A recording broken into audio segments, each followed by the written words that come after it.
Ladies and gentlemen, family and friends, patriots all over our country that is under God, welcome to tonight's Red America First Town Hall, the nation's most engaging platform where we, the people, run the show. Red for the blood of Christ, America First policies and candidates. And I am your host, Ashley Weiss. Welcome to Hashtag Town Hall by Red America First, where the spirit of our nation's founders meets the challenges of tomorrow. For 3 years, we stood as a beacon of unity and strength, draped in the symbolic red of our conviction, dedicated to our America First policies and Christian values that our nation was founded on. Here we go, not just to act, but also to empower our community through education, engagement, and our relentless pursuit of truth. Town Hall is igniting the conversations that matter, and we're at the forefront of a movement to ensure free, prosperous, and vibrant future for all Americans. And I'm your co-host, Valerie Weiss. Tonight we are hosting an unheard American story with Dave Presto. But first, we have exciting announcements to make. Do not forget our podcast, Pastor's Point, every Monday night at 8 p.m. Eastern Standard Time. Pastor's Point's goal is to share the gospel of Jesus and grow in the knowledge with the Word of God and encourage all to adhere to biblical principles. And here on Hashtag Town Hall, June 5th, next Thursday, we will have Tara Corset, founder and CEO of Flame Natural Decon. Her company is revolutionizing personal care with holistic approach. And June 12th, we will be having Robert Lewis Kraft from Our United Republic, a grassroots organization committed to restoring constitutional governance and individual liberty through community-driven efforts. We need support for our organization to grow. So those viewers and those that have the will to help, please visit givesendgo.com, Red America First / donate. So it's givesendgo.com/Red America First /donate. And also, we have a big announcement that we're going to make in the intel round. There is a class action lawsuit being started against Facebook and the Facebook censorship.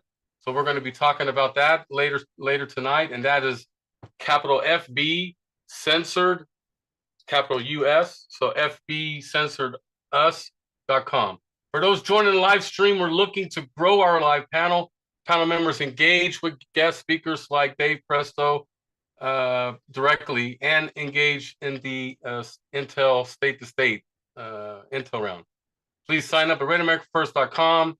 We're going to start with prayer like we always do. So we're going to call on Teresa Wiggins in now. She is in Tennessee.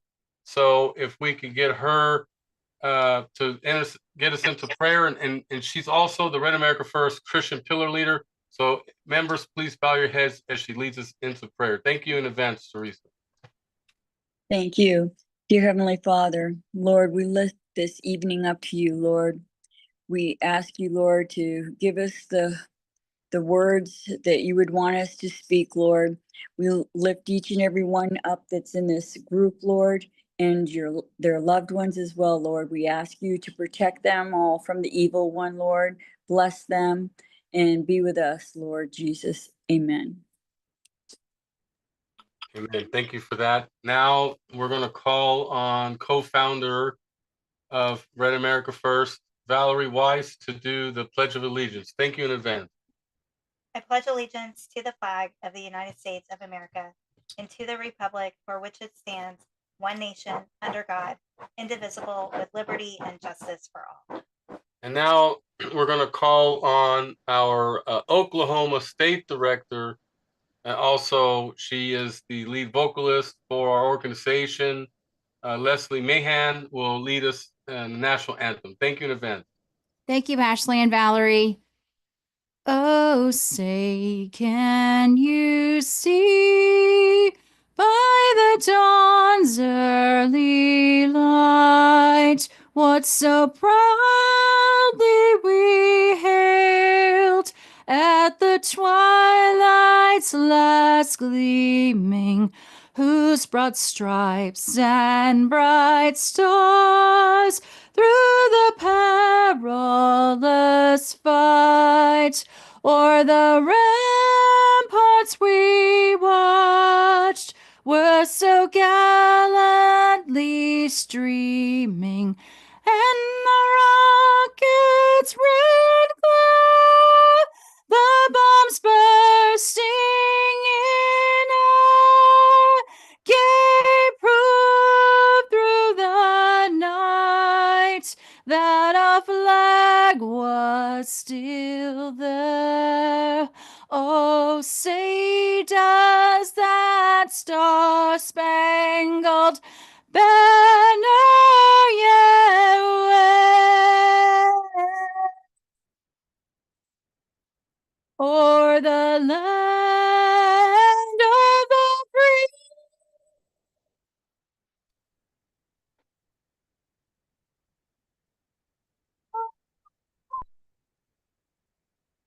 Of the brave.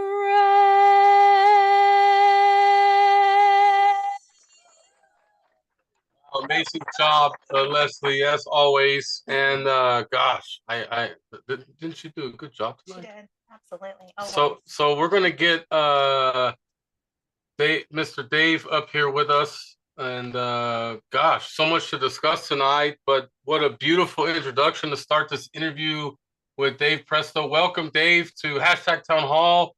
We're honored to have you.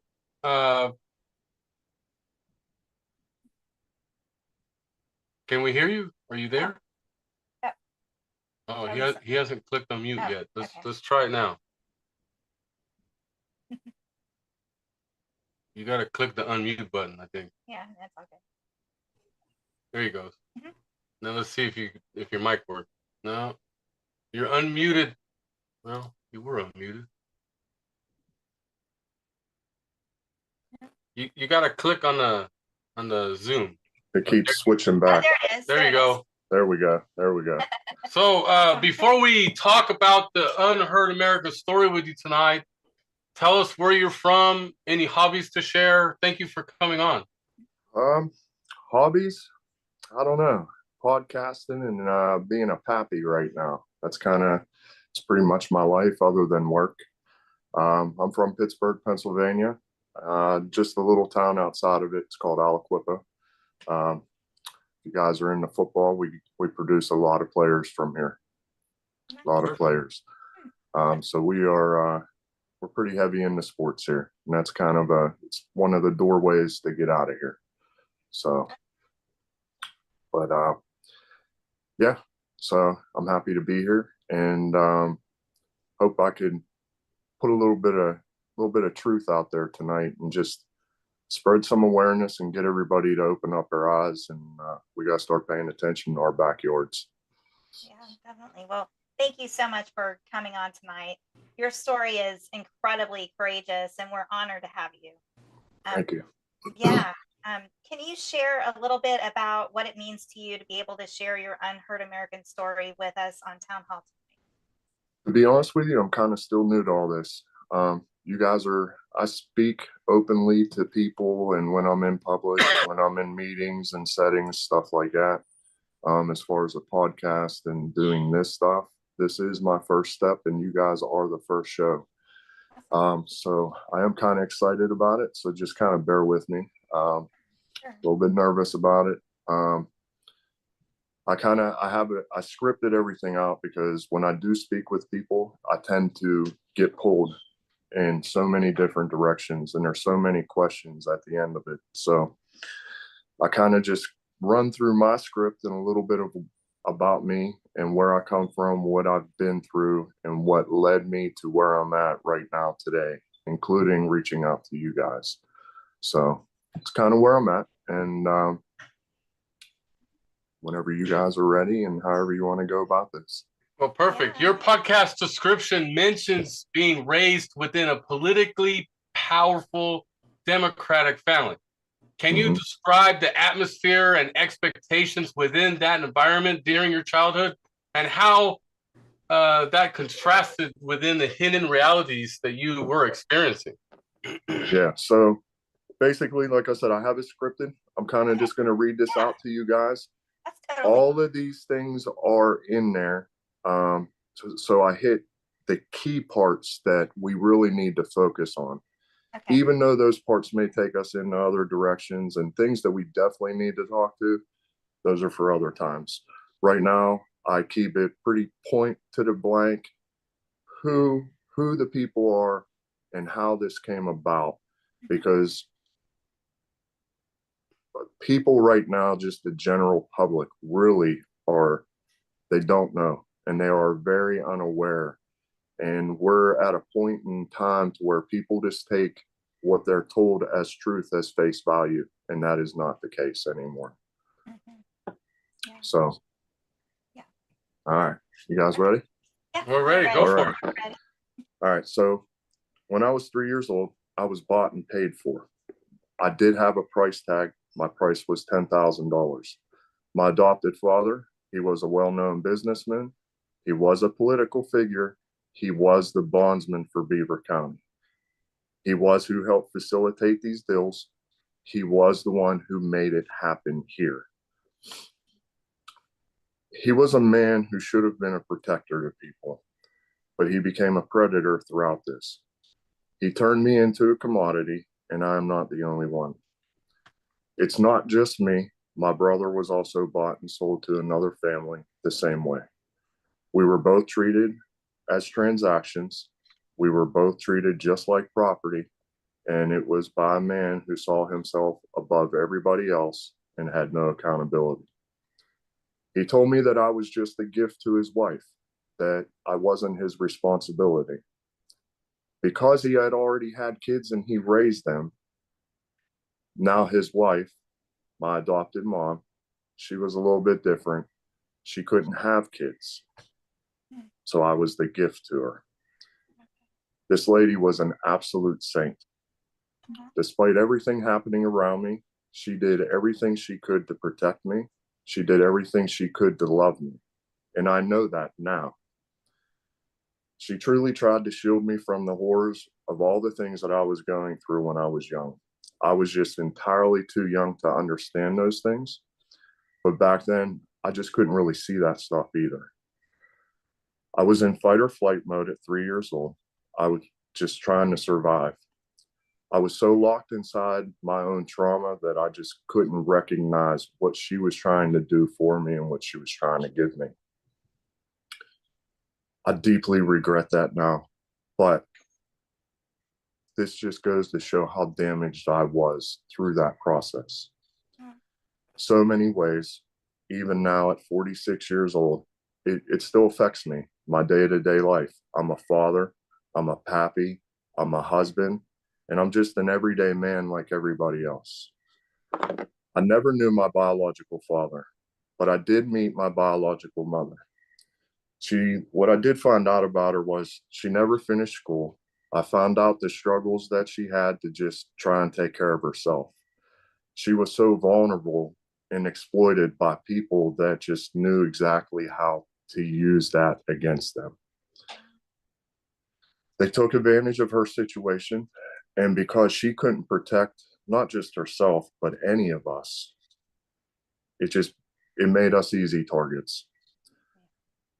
My adopted father, he's the one who had the power, the connections, the resources. He's the one who basically sat next to politicians and judges. He orchestrated almost all of it. He used it to manipulate, control, and traffic kids just like me. I'm here as an adult, and I have so many people around me now to where when I first reached out to you guys and was talking about the network, it came fast.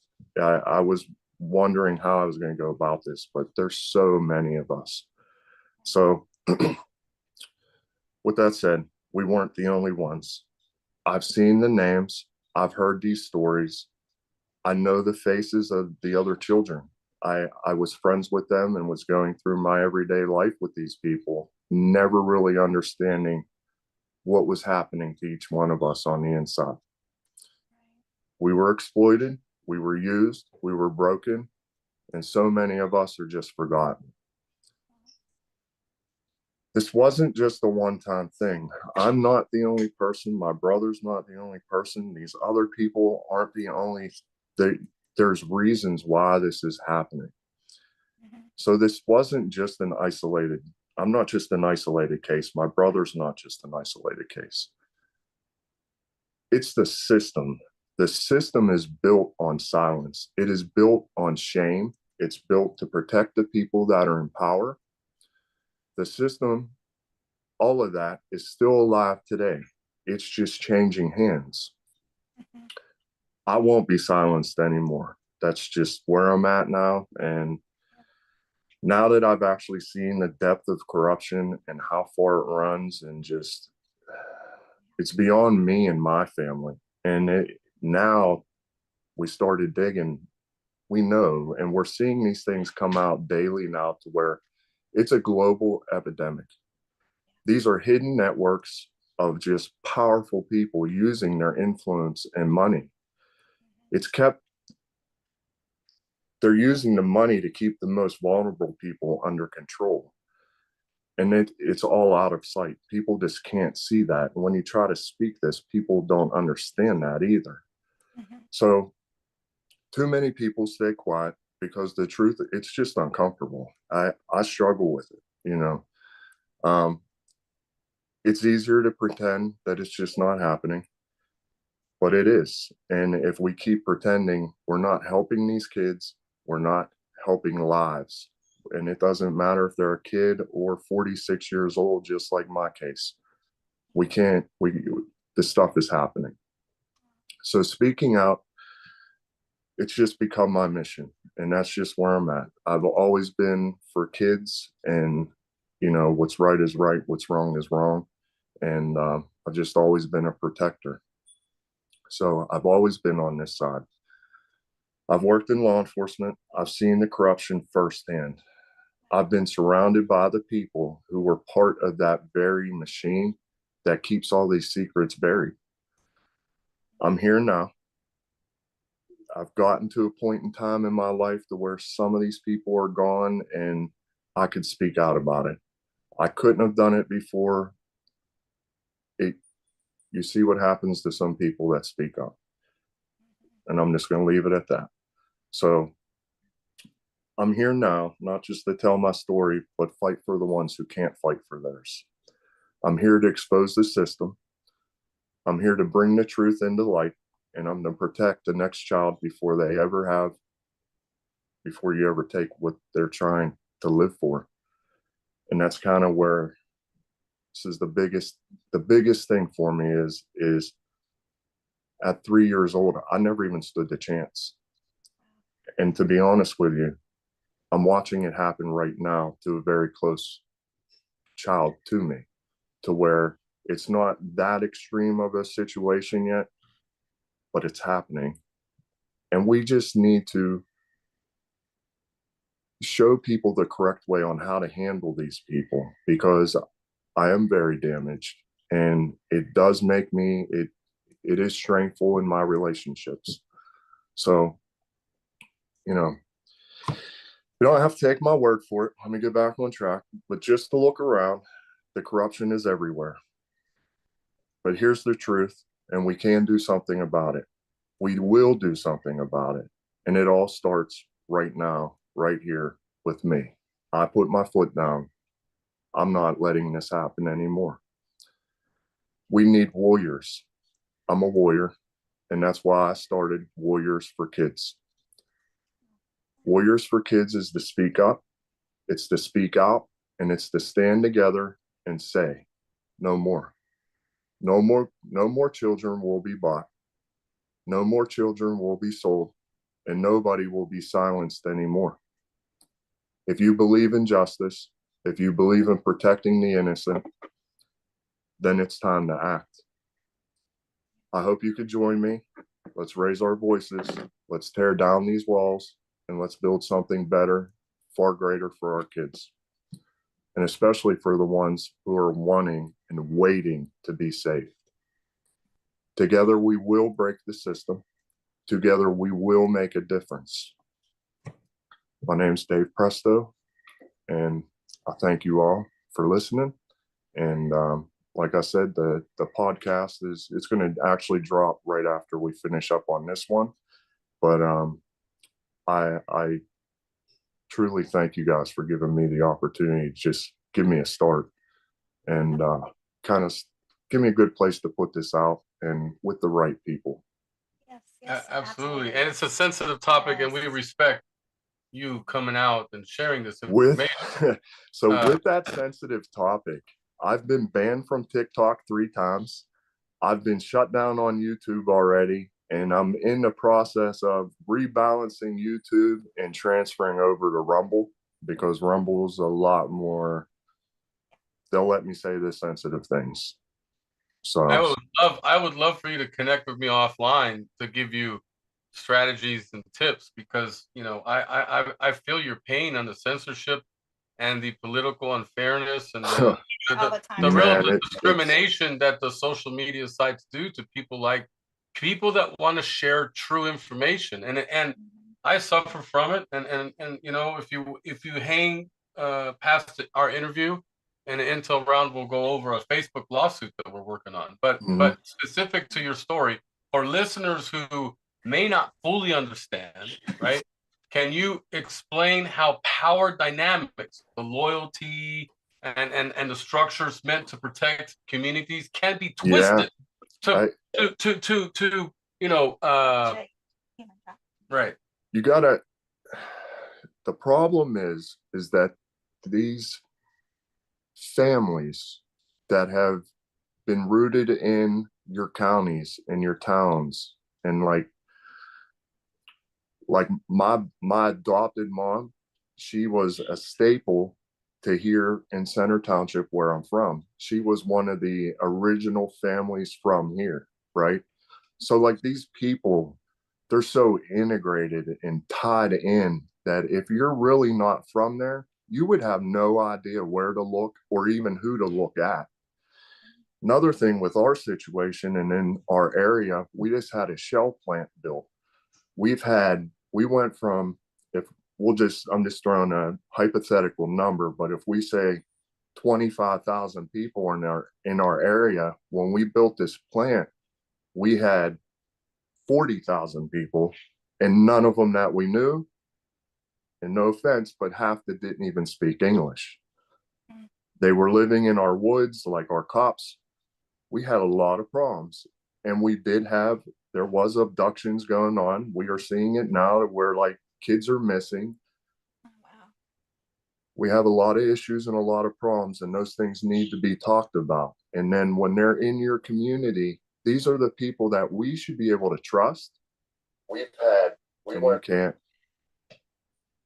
can't. Right. They're politicians, they're judges, prominent business people. Who would have thought a bondsman would have this kind of, but then, we have a rehab center here that's in our town. I've seen where these girls are getting picked up as they're coming out, just because of their situation that they're having problems with. Right. The exploitation and all this, it has to stop. It truly has to stop. And there's definitely a better way. And the Warriors for Kids, the one thing I did want to bring up, and I know there's other things you guys want to get into. Yeah. My whole thing with Warriors for Kids, though, is that we have, do you guys know what NCIC is and like the federal criminal database on how we have that? Mm-hmm. If we could do that for criminals and predators and chase them all around, why can't you do something for somebody in my situation and build that database so that way at any given time, and I know that a lot of mothers do what they do because they need to break those ties, and I understand that, but for somebody that's in my situation, my brother's situation, county court records are only held for so long and they only have so much. If we had this database system to where I could just make a call, or anybody could just make a call, find out, I'm struggling in life. I'm having such a hard time right now. Could I reach out to my biological mom? And not that I do it because of what their reasonings were, but at least that letter could be passed, and give that opportunity to be like, listen, I'm not here for money. I'm here for my soul and my sanity. And I think that's the first step that we need to take. And it's kind of it's such a touchy situation because we're taking people's privacy at the same time. Well, with that being said, we're in a time now to where I'm in the state of PA. We live in a police state. Yeah. Plates are ran 24/7, like facial recognition at all times, so like, we're in such a tight spot, and we, the people, need to take our power back and just, this is us. This is us. So I do have a question. Like, people, like, in public, how can we spot somebody that was in trouble? Like, how would we find someone? What are the signs? Like Because signs or the reason why we bring this up to you, we live in Central Florida, right next to Disney really close to World. Disney World, and we have personal experience seeing a U-Haul truck pull up to, because we live in a resort, right? And this resort has a lot of short-term people that are just vacationing to do Florida. Yeah. And anyway, long story short, a U-Haul pulls up. It was around 2 a.m. Thereabouts, and they pulled this mattress up, and I scratched on my head. It's like, babe, who moves at 2 a.m.? Yeah. And then they grabbed the mattress. And why would you move a mattress into a vacation home? And they moved the mattress like between the ramp, to cover like the ramp into to where the doorway was, and we saw feet. Like it's like they were hiding the kids behind the mattress to get them into the house. So we ask you directly, how can we spot things out in public? Yeah. And what steps would we take? Because we don't want to compromise the kids' safety. Yeah, no, and they're so touchy. They're so touchy. So I just have experience with it because I come from it.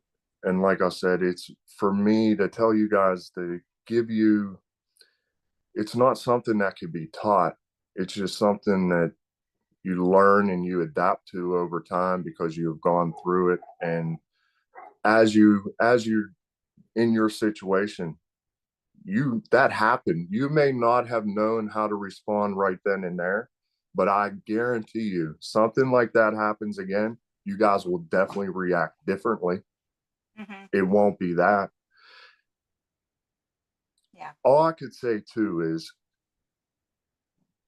if you feel that something is going on, I got one too. You hear him? That's what's making ours bark. He's a lunatic. He likes barking all the time. Like I said, so it's so hard to teach something like that. But as you see it and then you start paying attention, your awareness teaches you a lot.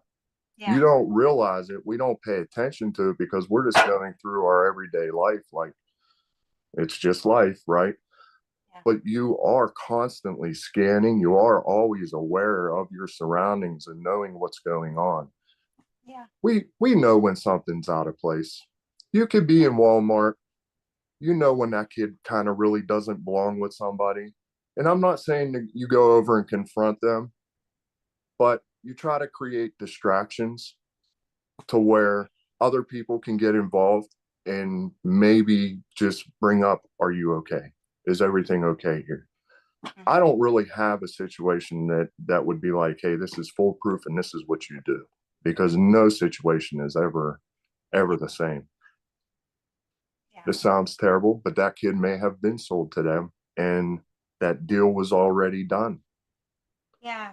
You know, I mean, then it, not to go on about that story, but what happened was, it's like there were other kids too, like a couple of like 11-year-olds maybe, and they would be like, they'd walk out and then they'd go stand and these cars would circle and then the kids would kind of disappear, like, and then I'd notice that there was a light, the lights would go on and then the lights would shut off. It was like they were Yeah. filming. I don't know what they were doing, but it was really Timing too on that. Timing, you guys are talking about the timing on that. If that's 2 a.m., what kids would be up? exactly. You know what I mean? So for me, in that situation, I probably would have called 911 and I just would have hung out. And we all have cell phones now. Just kind of video it. And even if nothing's going on, you're the protector. Yeah. You were just there. I mean, no harm to anybody. If anything was to come up, I mean, no, I just want to make sure these kids were okay. And if they're okay, Yeah. I'll go buy you all ice cream, whatever. But that's just the whole point of just being aware, and people aren't aware right now. So kudos to you for keeping your eyes open, because a lot of people, they do not do that. Another situation for me, and this is just to kind of open everybody's eyes up, because like I said, it is about awareness and knowing that all things are corrupt. I'm in Pennsylvania. The Amish is very prevalent here, right? They use that. These girls, these kids, that becomes an underground for them. And there was a situation a couple months ago to where the family didn't want the daughter going, and she was taking the kid with her because they were in a bad situation. My thing to that is, we were trying to get to them before they entered. There's a little town out here, it's called New Brighton. It led us right up into there. We weren't there in time. My wife was involved. We had PIs involved. So much was going on, but we didn't get there in time. But know that there's so many things in plain sight, and you're by Walt Disney World. Yeah. You're probably you're in the second hottest spot of the country, if not the first, because the other one's in California. You're in a kid attracted area, Well, we do have a sheriff here who is he just arrested like 250 child traffickers here just recently. Yeah, our sheriff's nationally known, Sheriff Brady Judd. So But we have a constitutional sheriff that really is very vocal and will speak out about this, and which is good. So I actually, before I came here, I ended up here in Pittsburgh. I'm actually from Ocala. Oh wow, okay. Yeah. Wow. Me and my wife, she did a lot of digging. We met my biological mother and everything, and I met my biological brothers. And just to kind of let everybody know too, another reason why we need to be so protective on these kids is, like I said, it happened to me at 3 years old. Yeah. Believe it or not, I didn't remember the area, but I had a good sense of the area. But on our way there, I told my brother all the way down to it what I thought the house looked like and everything. He didn't say anything to me. When we got there, the hole that I remember digging in with my brother with the Tonka truck, I looked at him, and this was my last days there. And I remember, you guys might know some of this stuff, being that you're down there. There's like a monkey refuge or something that's out there, and the gators are in the swamp. So like, I wasn't allowed outside, like once the sun started going down, because, well, they're out eating and we would have been the food. But it was like this little trailer park community type place. It had a sheriff to it and just a lady. And I remembered them from back then. That hole that we were digging in, I remember my brother saying, you're going to go with another family. It's best. Wow. To a T, I remember looking at him and saying, well, if it's so good, why aren't you coming with me? At that point, all I remember was, wherever I'm going, I don't want to leave my brothers.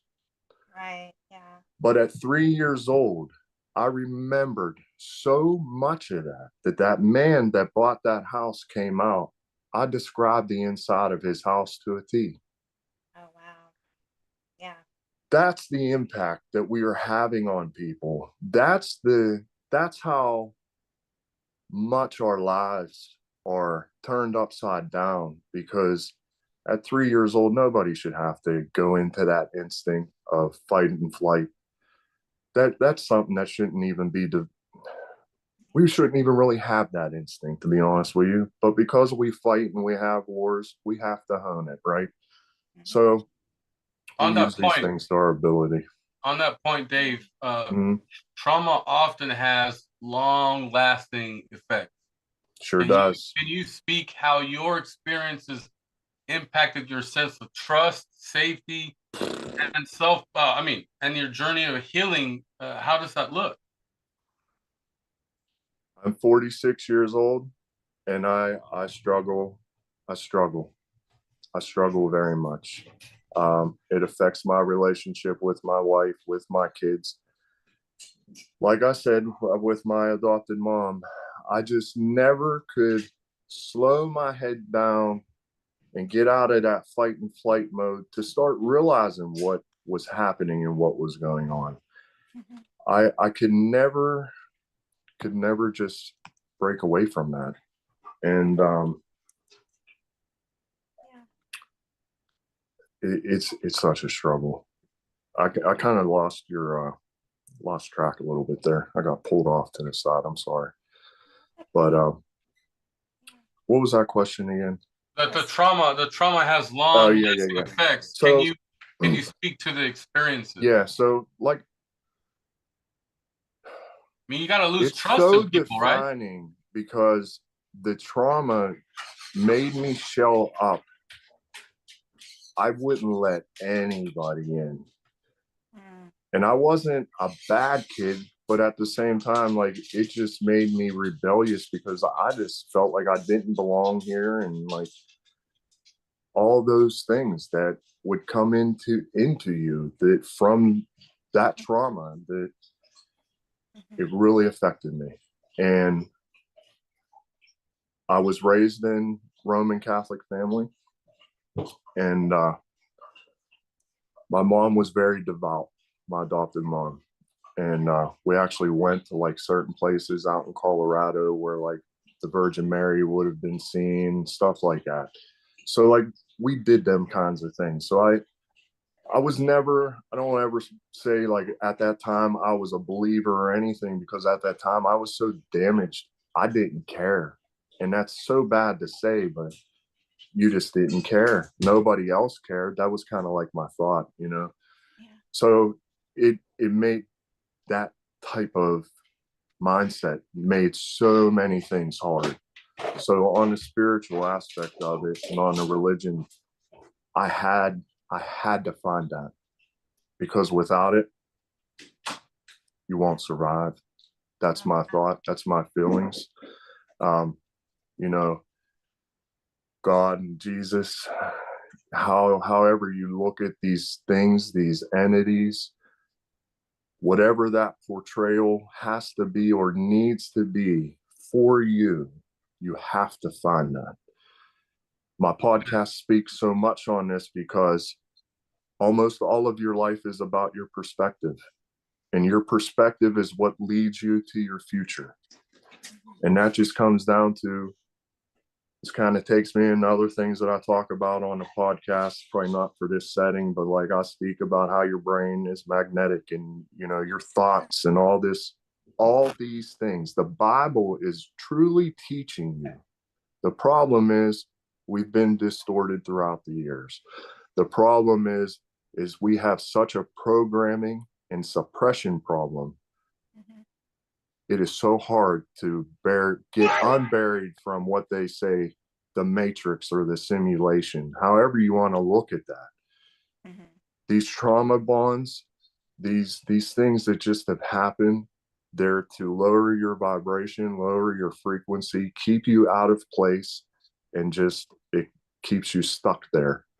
And that is the point for this message, and why we really need to drive this home and start helping these people get healed. Because I do believe in the Bible, and I do believe that prophecies, certain things may or may not happen. So I think we're at a time to where we need to heal, we need to get right, and we need to all come together at a time. Because, go ahead. No, Dave, you're absolutely right. So just to give you a heads up, we're going to be, and those that are watching live stream, we're going to be opening up Q&A to other panel members on Town Hall here in a little while. So specifically, Dave, if you could maybe try to internally, that way many people could ask questions, try to like have a quick two-minute answer or something like that. No, that's good. Yeah. I'm an open book, fire away. I don't have a hide couple or hold questions. anything back. Sometimes I may say too much and they're like, whoa. But yeah, whatever you got. Okay, perfect. Yeah. So, well, how can someone help your organization, or what would you recommend for people to do that want to get involved? Would they be reaching out to you to help your? Yeah. So the easiest way to find me, I have Link Me. It's Link Me Bought and Paid For podcast. Super easy to find. If you find me on there, everything on every platform, websites, Warrior for Kids website, DavePresto.com website, paid for podcast.com is there too. Everything's in one place for you guys to find. Like I said, this is me starting to come out of the shadows now. So this is me putting things together, and with the Warriors for Kids. This is grassroots, and this is the perfect time. So anybody who is willing anywhere, we got 50 states with hundreds of counties. Every county could have somebody, it's about being the warrior and representing these kids and women too, whoever. I told you guys about the rehab center that we have here and those things that I see go on. So like, we need to help anybody and everybody that's in that exploitive situation. Yeah. And if someone is in that exploitive situation, what do you recommend for them to kind of get out of it? I mean, is it an age thing? Do they have to be a certain age, or how would No. can they reach out? How could they reach out to get help, I guess? The things I see that come from rehab and those girls, that's kind of just I feel like that's a town situation where the police kind of need to just hang out a little bit more over there. Mm-hmm. They're adults, and unfortunately, some people will use their bodies or whatever to recover payment to get themselves through. Mm-hmm. So some of them, they look for that, I guess is what I'm trying to say, so really the only best situation in that would be the police would need to patrol around there a little bit more. But, as far as the kids and anything else, for me, anybody go on any platform, phone numbers, emails, anywhere. I catch them. They all come to me. Believe me, I will be in contact and we will definitely talk, because, we need to put a lid on this situation. We need to do it quick. Perfect, Dave. Thank you for this. Now we're going to start getting our members active here. We're going to call on Larry from California. Go ahead with your first question, Larry. And remember, Dave, we got to try to be quick about your answers. Go ahead, Larry. Thank you. Thanks, actually. Dave, thanks for being here with us. No problem, buddy. To me, not knowing a lot about the subject of how and when, and the logistics of how it happens, to know that seems like an exception, but maybe it's not, where you were sold and handled by this evil, crazy stepfather. It's unimaginable. But to your knowledge, where and how are most children abducted? Are they just stolen off the streets? No, that's what I'm saying about like this rehab center, and like the police are complicit in so much of this too, because these women that have drug addictions, have those types of problems. Like I said, they are out selling themselves, doing whatever they feel that they need to do to go through life and generate money. My biological mother was no different.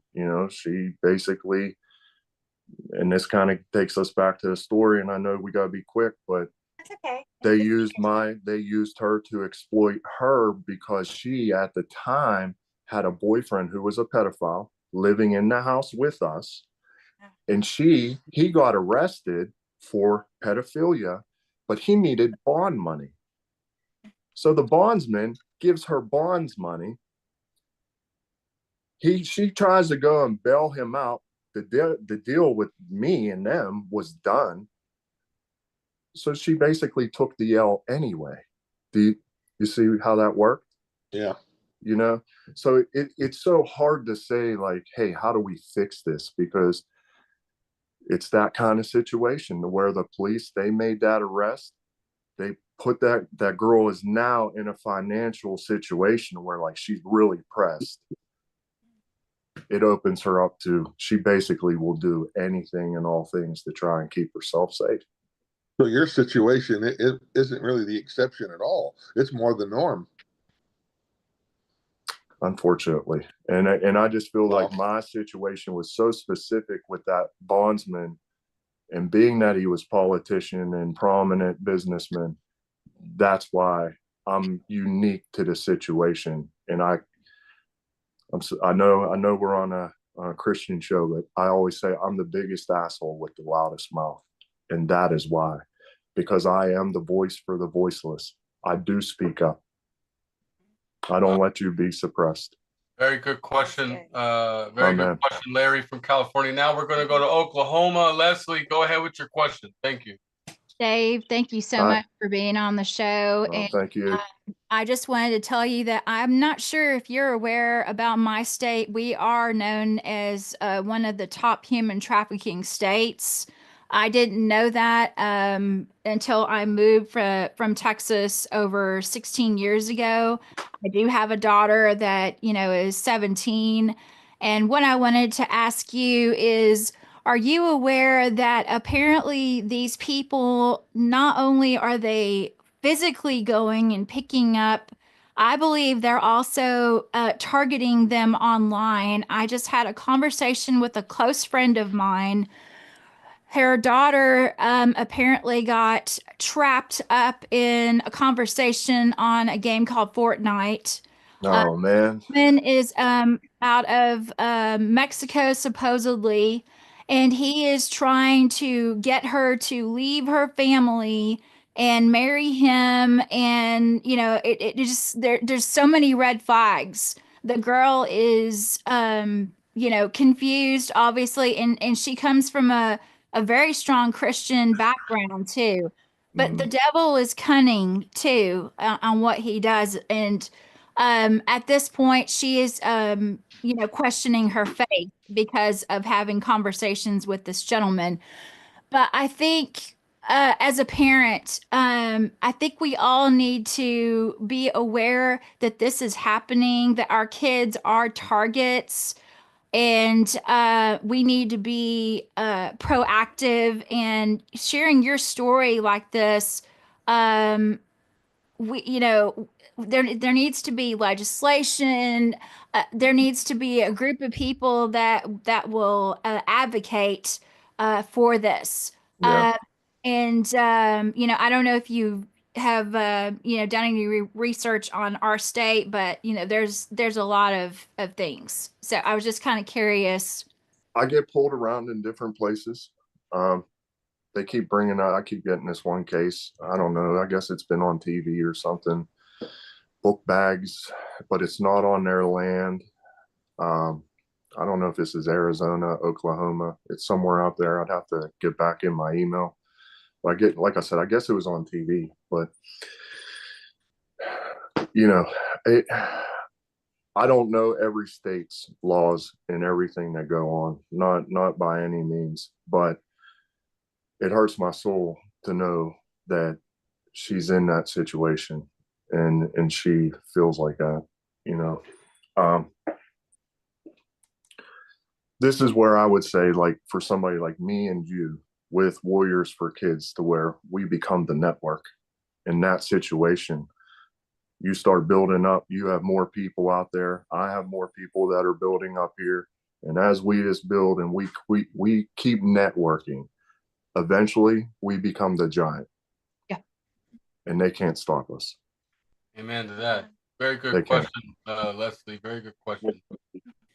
We're going to go to Florida now. Rosemarie, go ahead with your question. Thank you. Okay, before I ask my question, I would like to ask if you would like to send me a page for our newsletter. It goes out to several thousand people, I believe. And we do that each month.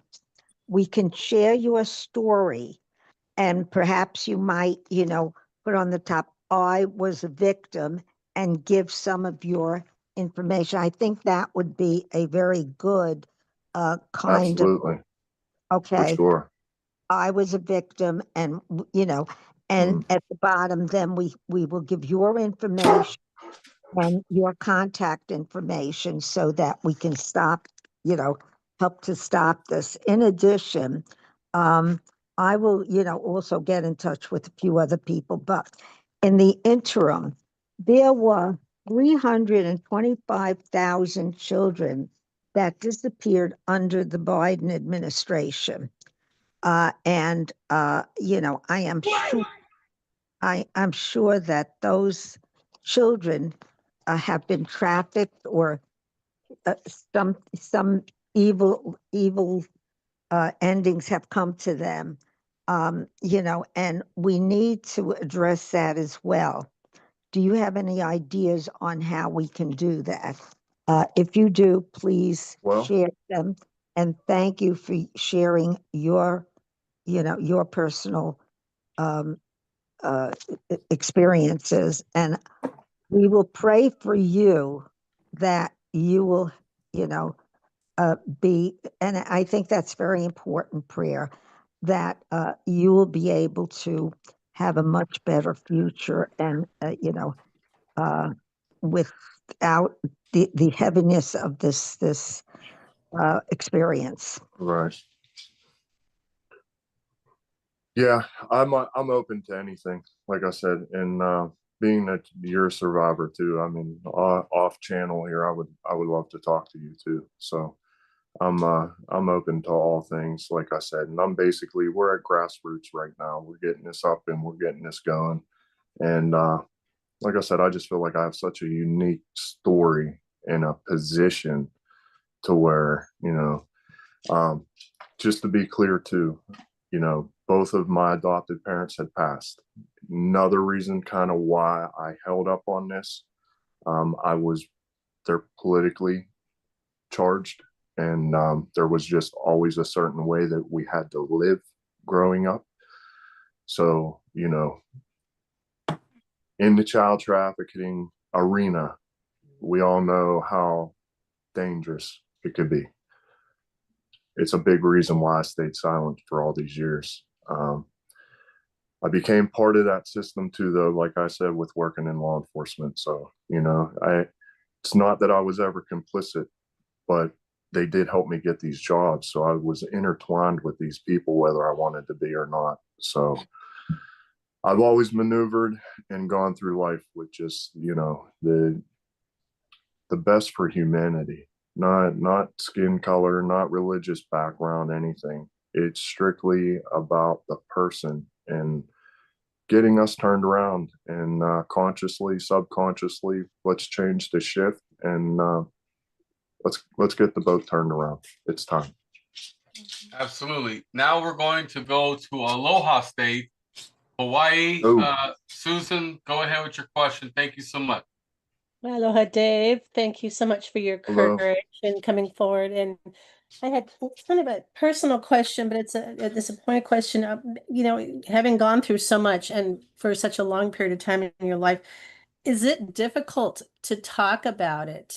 Does it bring back a flood of memories? Is there trauma in talking about it? Or is it something you can do with ease at this point? To be honest with you, if it wasn't for this show and me repeating what I was going to do in this script, so many times, I would have broke down on you guys 100 different times in the story. Like I said, this is new to me. It's not new to my life, but it's new to me putting this out to people who may be accepting, may not be accepting, may be the predator on the other end. You know what I mean? And like really have a hate for what I'm trying to do here. And so this is my first, and yes, I do. I'm a grown man, and as much as I want to have my ego and let's go, I break. I definitely break. But with that, it's definitely helped me become a better father and just a man. I struggle with a lot of things, and I don't do a lot of things right by any means. But you know, with those things happening like that, that's where that spirituality and return to God and walk Jesus's path, that's where all this comes back. And if we do those things, it just helps keep you centered. Me. I could see that for sure. Thank you, Susan, for that question.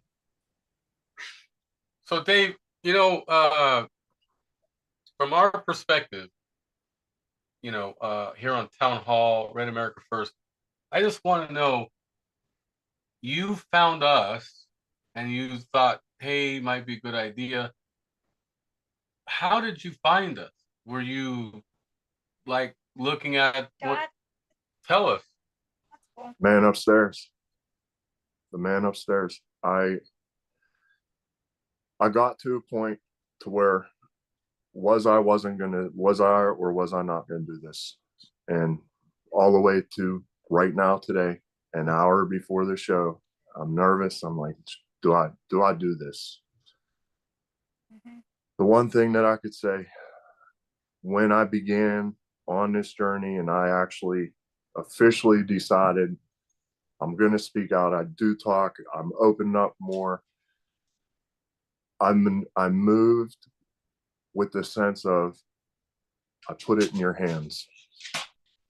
I put it in your hands. If this is what you want me to do, if this is where you want me to head, and however this goes, I'll let you guide me.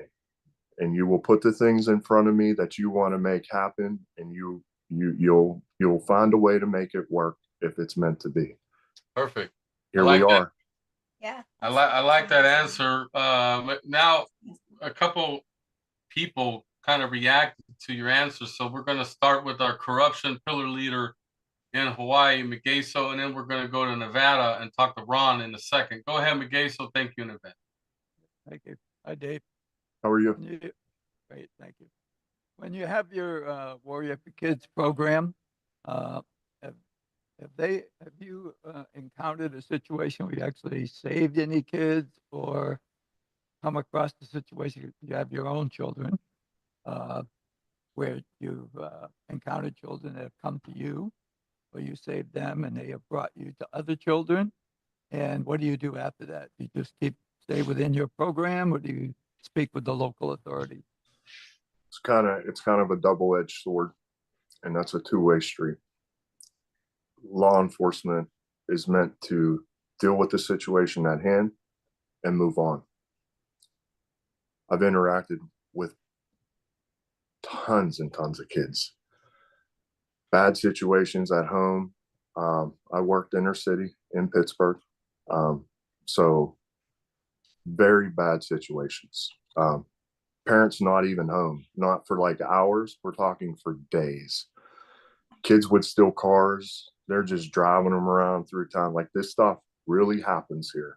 This stuff is really going on. This is where the accountability needs to come in to check. But yes, so I've had multiple kids to where they've had issues, and I've helped them out.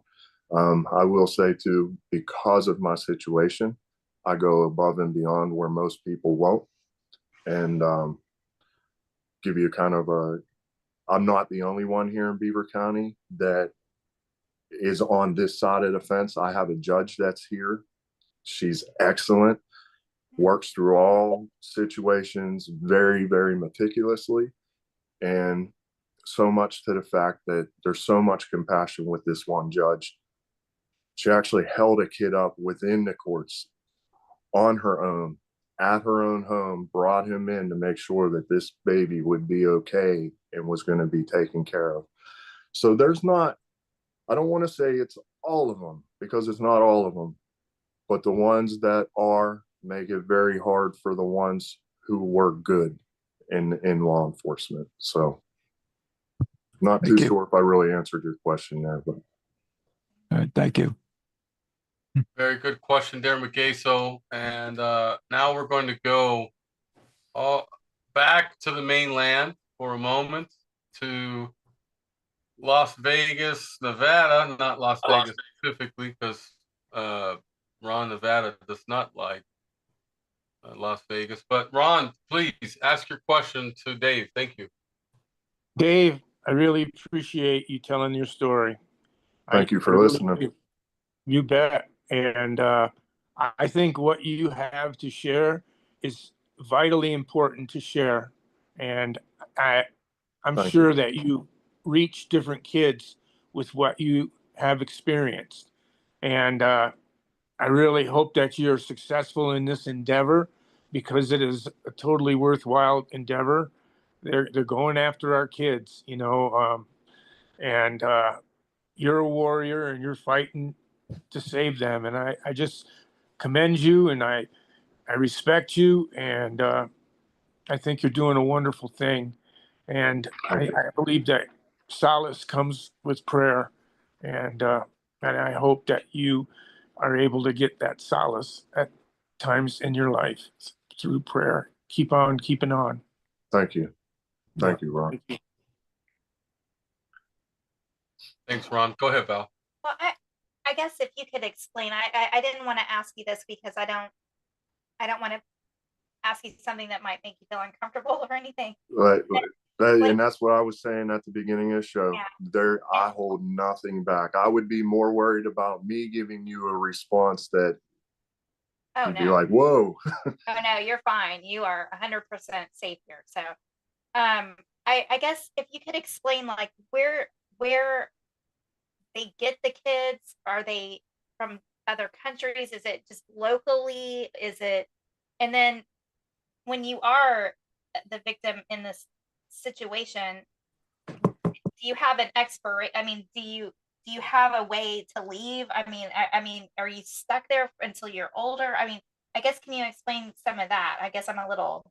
No, it's a good question, because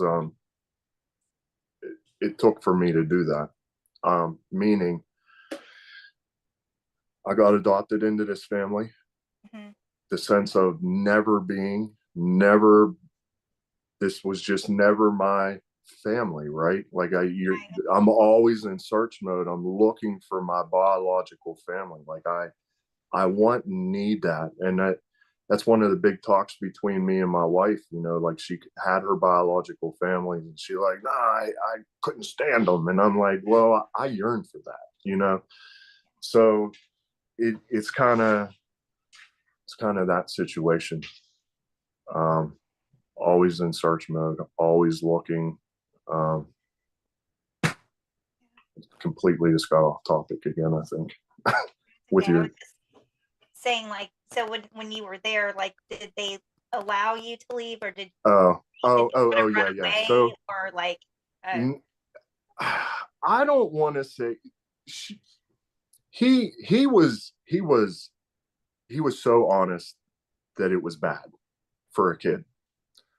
She was white lies hiding truth, right? So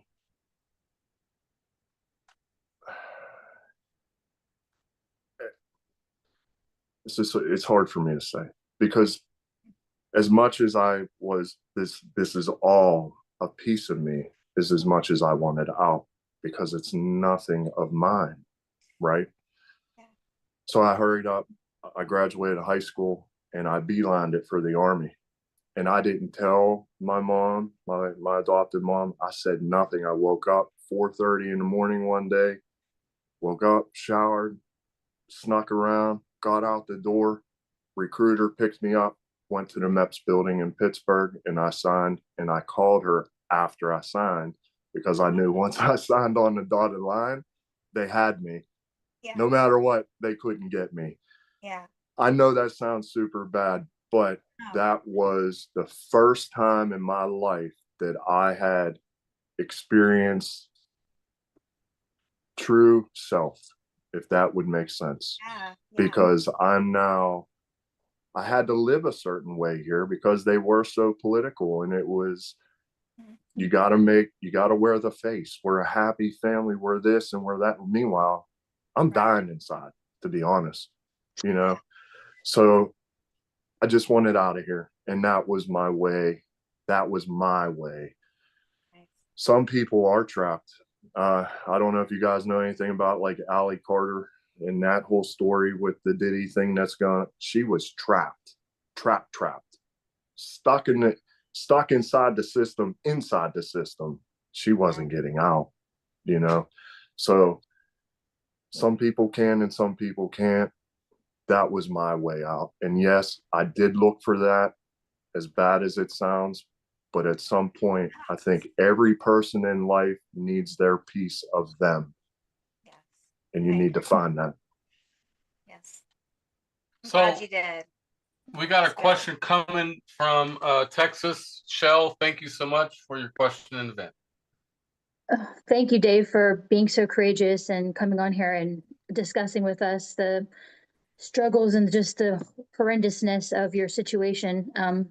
I wanted to ask you about specifically, because what I do is very particular in my research, trying to discover patterns and things of that nature. So I was trying to understand a pattern, if you can throw that down for me, like the Franklin scandal that was in Nebraska in '88. It involved children, or I'm sorry, sex workers through politician and business figures. The Detroit network was a little bit more extreme because it was like a whole network, and it had international ties to it. North Fox Island was specifically like elite men involved in General Motors. They were taking children on an island and actually doing stuff with the children there. They got payments from families and things like that. So how did this particular network that you were in, was it a network? How did the power structure, how is it involved? And did it involve secret societies with I'm esoteric, so glad exoteric? you asked this question. And this is something that I do go really in depth in, because this is kind of where I was touching on. It's in your backyard. You guys need to know who and what are in your positions and just who's who. Because that situation right there on a who's who in Beaver County, they literally are called the know. You're either in the know or you're not. The other name that they use is the Good Old Boys Club. So those two key things, and I'm not saying that's all across the land, but I could tell you that right here in Western PA, that's exactly what they are. That's exactly their names. That's what they're called. They want to challenge me on what I'm saying. I didn't make up the name. You guys did. And the ones who are still around, they know I'm speaking up right now, and I'm pretty sure they're all a little bit nervous. But I'm not here to cause them problems like that. But I will exploit what you are doing, what you're named, and what you're trying to do. So I want to help you do that, Dave, if I can, because I have a very particular set of skills that can be harnessed very poignantly at the enemy. And so, if somebody, in layman's terms, if somebody wanted to go and find out about these networks of individuals, how would they go about doing that? Because the internet is increasingly getting harder and harder to find information on.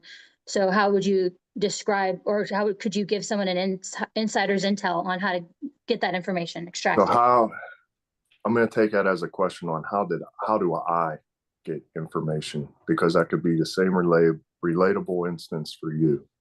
Okay. It's a little bit different for me, though, because I come from law enforcement and I come from military. So in that script I told you guys, I worked at the jail. I've helped implement the regional booking center, which runs off of NCIC, which is your fingerprints, right? And Right. your facial. That is where I say that if we had that same exact system and we just mirrored that to a child youth services, family youth services, right?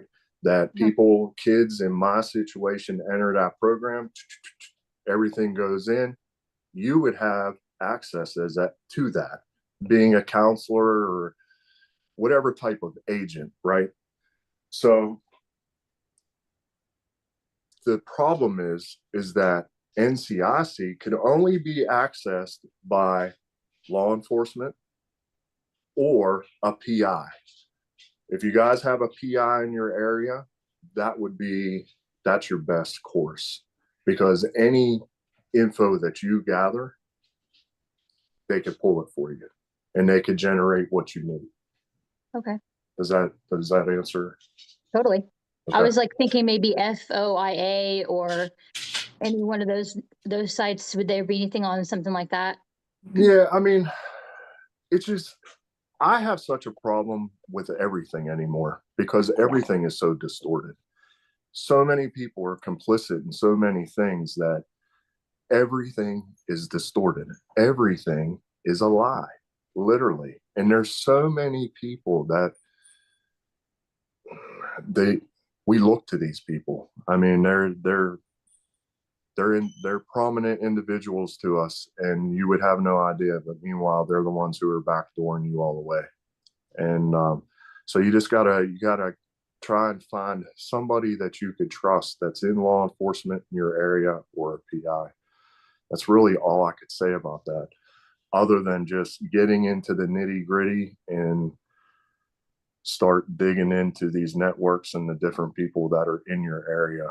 And that is very hard because, again, when you're not from that area and these are just outsiders, and like I said, you guys are by Walt Disney World and you're in Texas. Texas is, I've been to Texas. I've been just outside of Brownsville. So it's rough down there. So, and you could very easily be here today, gone in a second. So, yeah, and that's where I said, like, that's why I want to get this going. People like you and everybody out here, let's start banding together. Let's network this, and we could lock this down. We really can. The biggest thing is getting something like that NCIC system for us. Yeah. Thank you, Shell, for that. Amber, Minnesota State Chapter Leader of Minnesota for Red America First. Go ahead with your question. Thank you, Dave, for coming on tonight. My heart goes out to everything you've been through, and I'm so thankful you told your story. My question actually is, what do you know about the involvement with family services and CPS and trafficking children and the adoption process of like secret adoptions? Because I know here in Bow County, Minnesota, they use like CPS and like all that to like get the kids out. They make up fictitious reasons to have them removed out of the home, and then they secretly adopt them out, and the parents are just sitting here like, wait, what? It's very close to home for me because I have quite a few friends and family that this has happened to. And I was just wondering how we go about to combat that within our counties, because there's tons of them across the country that do this. I have such a problem with CYS, and there's such a lack of accountability on their side without having some type of system like this. The problem is because of that and not being tied into a federal computerized system, anything and everything that goes on within the courts in your county courthouse, they have that. They have a trail of paperwork, right?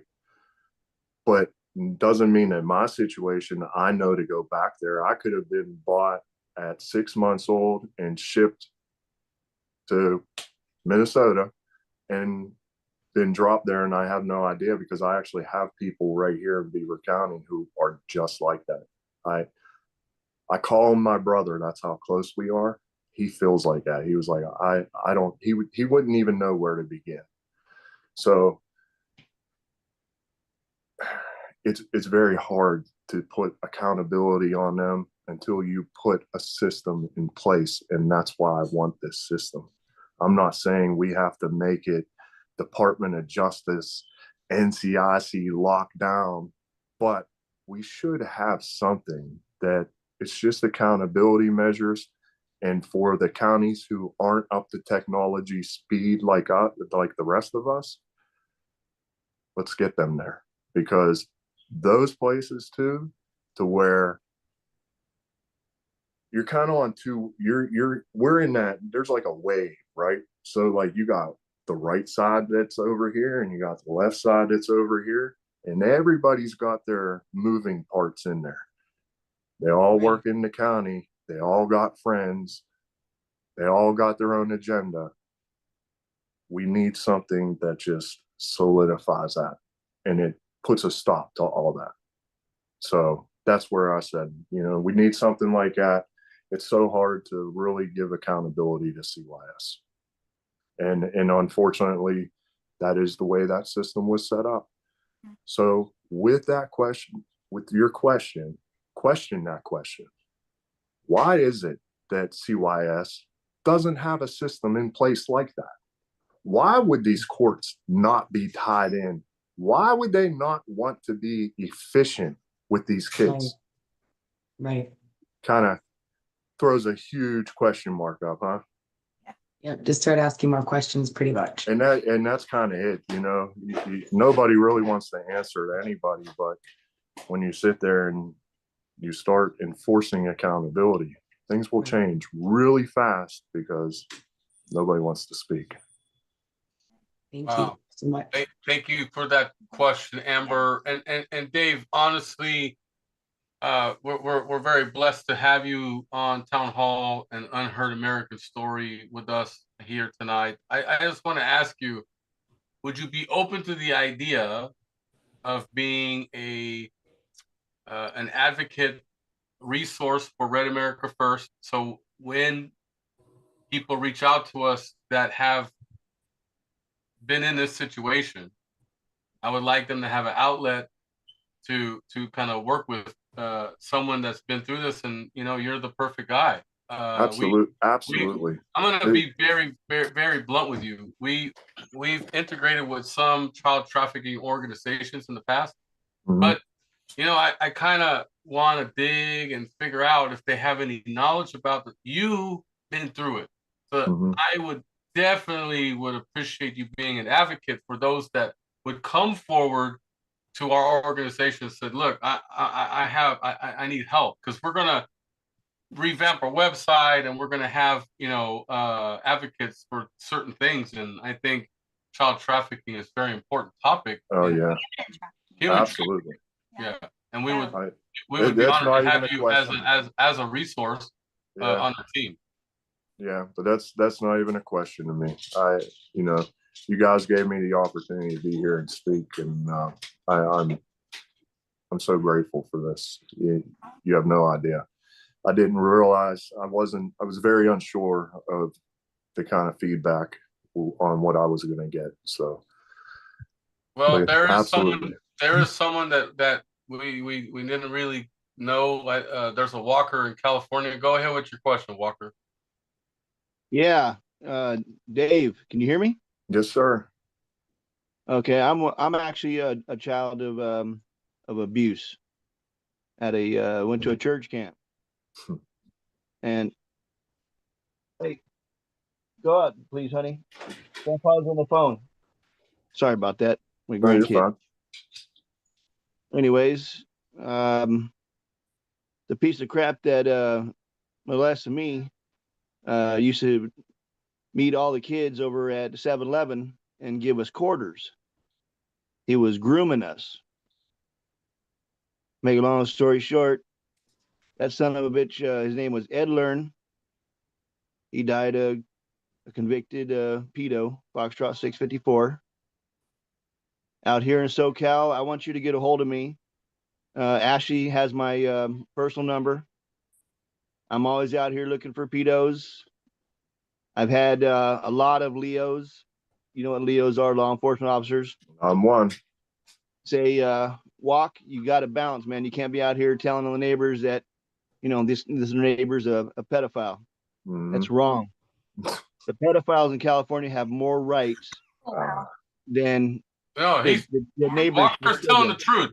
In California, they have so many loopholes for these criminals. Look, you have no business touching children, people. Yeah. You have no business touching children sexually, unlawfully. Stop doing it, okay? We're coming after you guys. That's it. And I've been to California, brother. I'm just going to be honest.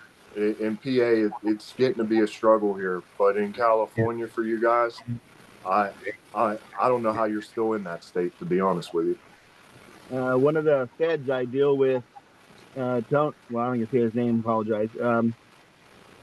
He was, during COVID, we had 3 standing charges against Gavin Newscomb as a personal assistant. Yeah. 2 with 14-year-olds and 1 with a 15-year-old, all 3 little boys. And they kept pushing, the docket kept pushing until, I don't know if you know about, recently they just made a law out here that it's okay to have sex with kids. I seen that. And it's not even a felony to traffic one, theoretically. I don't know if you read all that, but read it and you'll actually freak out. Yeah. No, I've read it. I see what you guys are dealing with right now. We will definitely link up outside this show for sure. And I'll make like I said, I would have ran for the hills if I lived in California. Well, I would like to retire and go back to either Louisiana where I'm from. I'm full of Coon-ass Cajun, or go up there and be with the family that up in Nashville. But right now I got to worry about my grandbaby. That's all that matters, man. I got to make sure that right there is all that matters. Keep that baby safe and be the warrior for him. That's all. I have no choice. Be the warrior. Thank you so much for coming on, Walker, and sharing that as well. I'm really glad you came on tonight, Walker. Really. Yeah. Oh, I've been here a whole bunch of times. I just I don't know, for some reason the damn I don't know if you guys can see me. The video, does it show me? That's a little blurry. You have something in front of the camera. Maybe if you get your finger and kind of move it out of the way. I've tried everything. It's just there's just something there. No, that's no problem. I don't know what the hell it is. Well, we see you now on that side. Yeah. Either way, Walker, when you get a chance, brother, and we're all done with this, Facebook, Instagram, I'm all over the place. Find me and just shoot me a message, man. Shoot me a message for sure. My number and everything. I'll connect you guys. Sounds good. So, awesome. Dave, thank you for coming tonight, and we're going to reach out to you. You're going to be officially our advocate for human trafficking, so we appreciate that as well. We're going to transition to the intel round. You're more than welcome to hang around and chat with us. We got a lot of topics to discuss, but thank you again, because I got to tell you, Dave, I can't speak to the experiences that you've been through, but I can just imagine if I went through something like that, it would be hard to kind of share it to the world, and you're on that first step. And look, we think that was a good job tonight. So pat yourself on the back. Okay. Thanks. I appreciate it. Thank you. No problem. Okay, so Mike Velarde, we're gonna kick off the intel round now. So holy smokes, what a interesting interview tonight. What did you think of that story?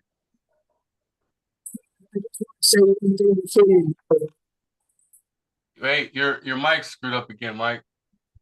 Man, I'm gonna just buy you a new one for Christmas, I'm gonna just nickel and dime some people and get you a new mic. While he's troubleshooting the mic, okay, how's that? That should be better. That better. That's way better, Mike. What did you think of tonight? All right, Dave, tremendous. I mean, I was a federal agent when I started as a federal agent back in 1988. A private eye brought me some information that related to sex trafficking. He was taking people out of cults. And when I started to investigate it, it led to a satanic cult actually out of Hawaii. And the demonic spirits that I had just come into my house from going through the evidence, and because it wasn't a financial crime, and that's what I was, I was a criminal investigator for the IRS, I handed it over to NYPD because there were tunnels in it in New York City. There was all sorts of stuff that was related. And what happens to a lot of law enforcement officers too, I don't know if you remember this with the Wiener case, when when they got Wiener's computer. Yeah. Well, some of the cops who are doing the investigating ended up committing suicide. And crying. But did they? Well, that's what I'm telling you. Of course not. It's like the 97 people that Hillary Clinton knows that committed suicide. Yeah. Hey, Mike, there's a tremendous... I tell everybody I am not suicidal. Right. That was my whole thing moving into this, and all my friends, anybody that knows me, I was not suicidal. So I know exactly where you're coming from, man. Okay, look what happened to that Epstein girl. She said she wasn't suicidal, and they said she committed suicide right afterwards. Right. She was taken out because of what she knew. Yeah. It was going to be. And the real issue here is it comes down to satanic influences. These people are in a very strong demonic cult, and they're in positions of power in the government. Yeah. And that's, I mean, we have to pray and then we have to do our part, but we're really up against a tremendous satanic weaponization, and people end up dead. A lot of people, there were 2 senators that died under mysterious circumstances investigating this stuff. Yeah. Why do you think nobody goes after Hillary Clinton? I mean, I'm just gonna lay it out there. I'm a Q guy. I am a Q conspiracist. I'm a Tiffany blue through and through. Yeah. I'm a QAnon. Okay, it's coming. Yeah. It's coming. And I'll say this too. Even if they don't want to hold the accountability, right? I took my oath in the same way you did too, brother. Mm-hmm. We signed. We took that oath. These people, when everything comes out, I promise you, the way that I got a fear on just speaking out, you're going to have it 50 times worse because you're not going to be able to walk the streets. Believe that. Wow. Well, geez, Mike, so what's the first topic of intel tonight? Tell us. Well, I mean, because we went down this road, I think we have to look at what they're doing at the FBI. Mm-hmm. Investigating. Adam Schiff is scared to death right now because he's involved. He's committed numerous crimes, and I think we're starting to see a shift in law enforcement to start going after these people and hold them accountable. It's coming. Well, we're hearing a lot of rumbling that that's the plan. Okay, and I don't want to be pessimistic, but Elon Musk just announced this week he's out of Doge, and the whole period that he was part of Doge, we never, not once, named one person for an indictment for crimes of illegal activity related to fraudulent, doing fraudulent activities against the government. Look, I'm trying to say that our own government has all these loopholes to protect these clowns. I'm serious. These pedos that we're talking about, you mentioned Adam Schiff, Velarde, and I'm going to say this, okay? Valerie showed me an image of him dressed up really like a toddler, like an infant kind of thing, and he had a pacifier. It was such a strange thing. So I was like, babe, are we sure this isn't AI generated? Because this was a long time ago. This was a couple years back before AI got to where it is today. And Oh, It this was made- like 2018. It made me scratch my head. So I posted it on Facebook. Here we are tonight. We're going to talk about a class action lawsuit that we're working on, and we're getting signatures, for this, because I posted that image, and I got 30 days to jail for it in Facebook. Okay, and you can't spread the word around. Typically, they would put people into jail when it was very sensitive information that would incriminate someone. We've already learned through Elon Musk's Twitter files that Twitter had this back door for the government, back door for VIPs and all these, so people could say, hey, that account, we want you to censor that account. We want you to, suspend that account. And people on Twitter were, so make no mistake, Meta has the same back door for politicians like Adam Schiff. So when people like me post something that a QAnon person says, hey, look at this crazy stuff. And I got put in jail. I got put in jail for COVID-19, saying, hey, the masks don't work, the vaccines don't work, stay the hell away from these lies, This guy too. So if you get put in jail for telling the truth, I'm sorry, but my career is system engineer, and you have to test things thoroughly. Okay, those COVID vaccines were not tested. We all on this platform know that. Okay, but the propaganda machine. Hey, there were some states that had a lottery, and people want money, right? I'll take a shot to maybe win $1 million, not knowing that this shot was poison. But anyway, Michael, to your point about Schiff, he's probably, based on these photos I've seen, has been with young children. And I'm telling you, I don't care if you're a politician, a rapper, a music singer, or a movie star like what's his name, Tom Hanks. You should not be touching little children. Okay, that's sickening. Well, and then I read something last night that this is a little off topic, but not really, because it's all about the internet. That during Obama's administration, he sold the internet to a nonprofit organization in California, Los Angeles area. Yeah, well, I think it was more like the whole techie area. What's it called? No, it's in Los Angeles. Yeah. So the nonprofit. So basically, our whole internet is owned and operated by these people, not our government, not anything, and they can go in and they can censor everybody they want to. It's, I don't know. I mean, it's just kind of crazy. Well, Shell wanted to add to that comment. Go ahead, Shell. I found in my archives from research that I'd done before that thing you were talking about, Valerie. November 3rd, 2023, Jim Jordan and Adam Schiff conducted a film session in a soundproof room under the National Archives, producing material later used to coerce a federal judge into dismissing a related trafficking case. The hard drive labeled NJ 1123 contains 4K footage timestamped at 11:19 p.m. Wow. My point. The whole system protects these people, okay? And Jim Jordan is someone that we all really respect, have a lot of respect on the show, okay? And there's plenty other people that we have respect for that you could question when you hear these types of topics. So, Megasa, what do you think about what Shell just said? I agree with what you said, but Adam Schiff was also brought to the attention by Cappy in Los Angeles before he was killed or committed suicide or whatever you want to call it. Okay, wait. We all know Cappy, but those that are watching the live stream, because we got a lot tonight, can you go into a little bit detail, because that's Tom Hanks, Cappy. He has a bigger name, right? He was a kind of a newer actor, kind of younger actor coming into the ranks. Go ahead. Well, he was a long time abuser. I don't have all his information in front of me right now because it's so old.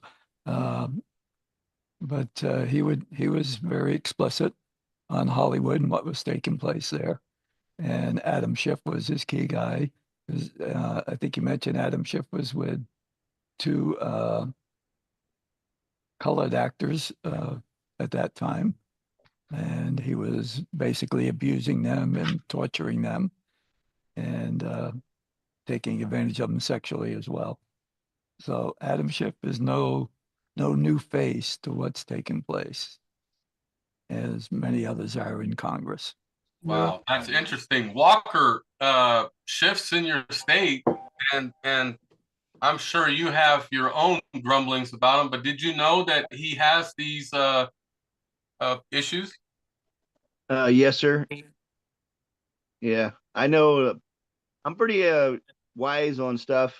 I do stuff with the General Flynn and other entities, Eric Trump and stuff. We all talk, and I'm always out there. Like I said, I have a lot of respect for Leos, but it's sad when they come out and they say, "Hey, Walker, you gotta bounce. You can't be telling the neighbors, that this guy's a whatever he is, or a pedo, or predator."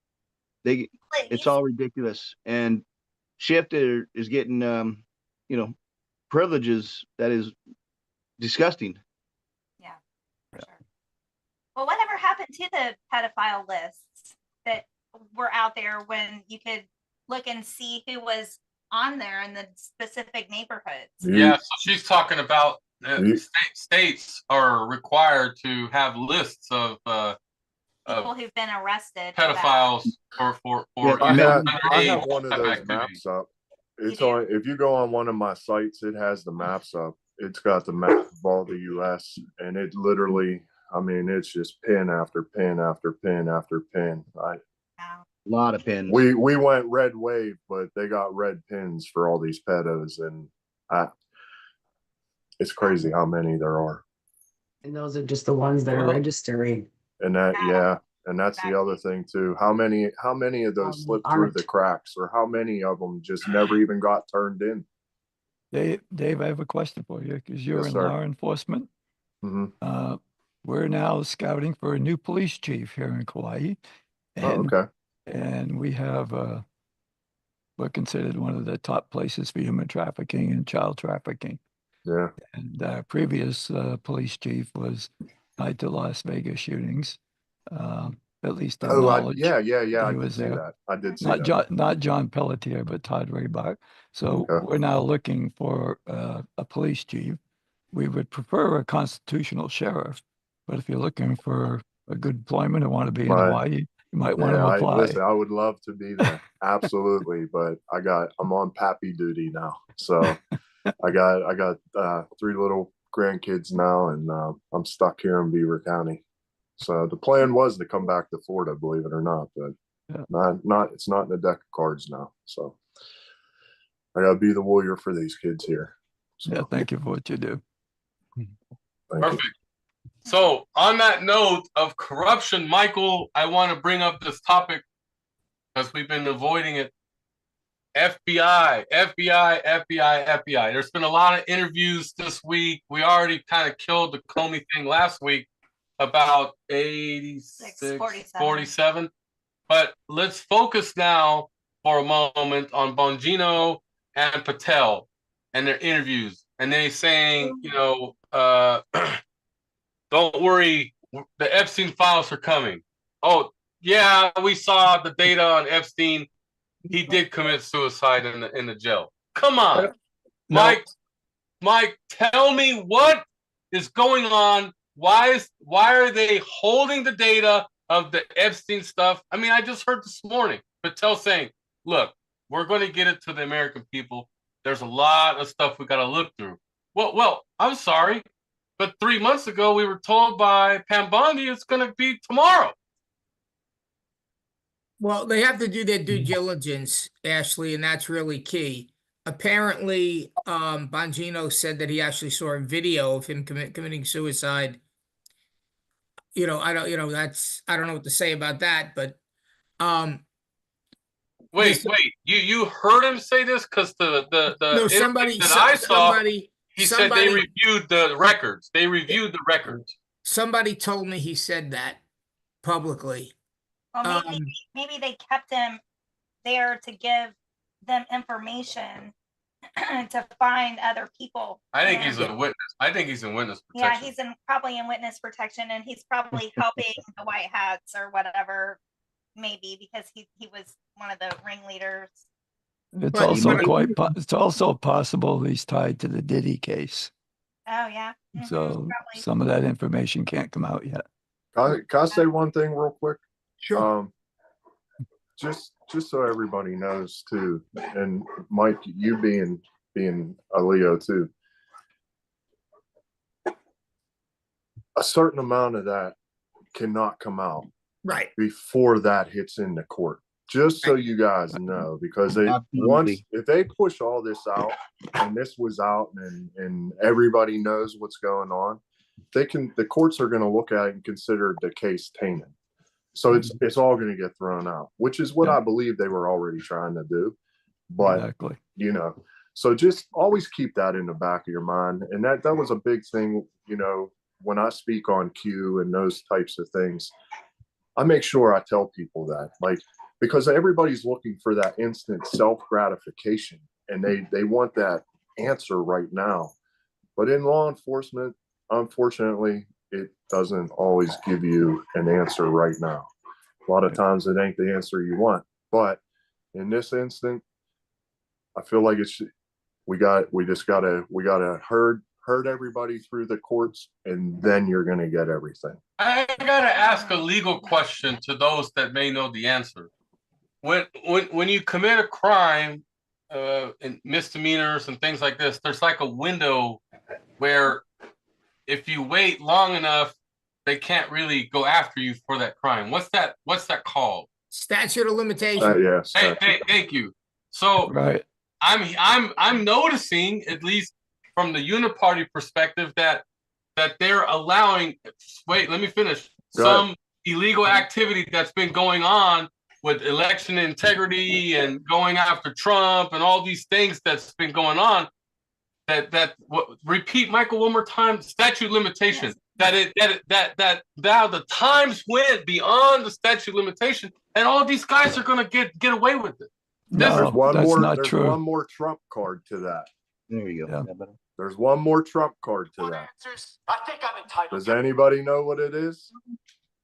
Well, Crimes against humanity. Oh yes. Yeah. Military tribunals, and in 2016, I see a lot of you guys who do the .gov digging. 2016, where did we just dump a whole lot of money into? Does anybody know? Gitmo. Yep. Right. Exactly. So the other, those were the things that when I questioned myself and I started looking at all the other puzzles to the pieces and what's actually happening. When I seen that with Gitmo, that put me on board. Yeah, Yep. for sure. YMCA. Yeah. Yeah. Wow. And the military So doesn't there's have another- to follow those laws, like the statute of limitation. The military Military has courts different laws. operate differently. So There they is have- another they thing. operate off of different laws, and we all already know that Putin is calling for Fauci. Right. Yeah. The other So- thing with statute of limitations, That once now you once the court case begins, it continues. So there is no limit, so the case can go on as long as the case is in the courts. there's the one thing that limitations ends is that waived. case, Right. and that's what needs to happen. Yeah. 100%. Shell, you want to add anything to this before we go to the next intel topic of the night? Oh, you guys that are on the panel, stop muting. You don't have to mute. And I'm gonna let you guys have the capability of unmuting again. But go ahead, Shell. What do you think? I agree with everything. I was going to actually ask that before Dave said it about the cog jag. Yeah. Yep. Interesting. All right, McGay. So bring up a national topic that we need to discuss tonight. Go ahead. Wow. If you don't, I'll pass. I'll pass. Maybe Yeah, Larry, Ron, Michael, you guys got another national topic that we need to bring up tonight? Larry, go ahead. No, not national. I was just spit my thoughts lately in the last 10 minutes on California. Understood. Michael, you want to try? Yeah, well, you got to talk about the judge's decision to stop the tariffs. That's a huge decision. These judges are doing everything possible to stop Donald Trump. They're exceeding their authority. The president has the ability to set tariffs. This court, I don't know where they're coming from, but this definitely has to stop because this is going to cost America billions of dollars in revenue. Yep. Okay, It's so it's a concentrated effort. It's a concentrated effort by a lot of different people to use lawfare against Trump. It's organized, it's malicious, and it's well organized. But the judges have to be exposed because the judiciary is like you say, is blocking all these things, and they have to be held accountable as well. There's no more judge immunity when it comes to treason against the Constitution and crimes against humanity. Absolutely. Yeah, for sure. This Well, is kind of Congress this. could stop all that, but they're dragging their feet. They could stop all that. They're not doing it. They don't have the votes. Well, they're exposing themselves. Is anybody here? Has anybody ever heard of the 13 Days of Darkness? Does anybody know what what I'm referencing by that? Yes. Yes. Yeah. I do. Okay. That needs to happen on a multiple level and scale. well, before I want Dave to go in a little more detail about this. Valerie and I have to take the dogs out real fast. So Michael, McGay, Larry, Ron, Shell, Amber, Walker, help me get the intel round going. I just text you guys, so don't hog the mic. Some people like to hog it and go on and on and on, so don't do that. And also help me not allowing 5 seconds of silence. Engage. Those that are watching the live stream, RedAmericaFirst.com, sign up. We are a patriot family all over these 50 states under God. Thank you, Intel team. We'll be right back. No silence. Amber, what's the next topic? Where's Amber? Oh, I guess I don't know. Well, I only got like what's going on in Minnesota, I guess. Governor Walz is under fire right now in Minnesota for the budget cutbacks and the comments he made about ICE agents, comparing them to Nazi and Gestapo, I guess. That's awesome. I have an article on that, and he was on Trey Gowdy. Actually, Trey Gowdy had this fella Todd on, who is with the ICE, and they responded to him because what he said is, what Wolf said is they were rounding these people up like the Gestapo coming in, taking them off, and they can't put their relatives together and so forth. Can't understand you. Yeah, Rosemary, your mic's really bad. My mic is bad? Yeah, It's like you cutting out, kind of. move around or something, or maybe it's Becky, Texas. Becky, Texas, you got a background noise. Continue, Rosemary. Okay. Well, from what I understand, okay, because he was on, Trey Gowdy on Sunday night went over this whole situation with Walz. Walz had said that they were rounding up these people like the Gestapo coming in and masked and so forth, taking them off the streets, bringing them away. They couldn't even tell their families and so forth and so on. Now, Trey Gowdy gave an excellent answer with regard to this, and told him the difference between the Gestapo and ICE, whereas the Gestapo was rounding up Jewish people, race, and so forth. And he went into a very detailed explanation, and how these people had broken our laws and have come in, they were criminals. These are not the same, it's not the same kind of situation. So he did a very, very good comparison. And then this fella from ICE talked about the fact that they do get their day in court, They are, they go before a judge. They are all, given their opportunities, and some never come back. And those are the ones that basically they're going after. A lot of these people that have broken the law have not come back, and have been here for many years and do not belong here. So they are rounding up the worst of the worst, he said, and they also can go way up to the Supreme Court. They have their rights, and they are given the proper, legal assistance and whatever. They can get a lawyer, they can whatever. But this is what is happening. So therefore, whatever you are hearing that they're not getting justice and so forth, they are, and they go before the court. They go before they have a lawyer. They have a adjudication, and they have the adjudication and so forth. And it's a whole. They have a whole array of opportunity to fight. So whatever you're hearing that they're not given the proper judicial assistance and so forth, it's phony. It's all phony.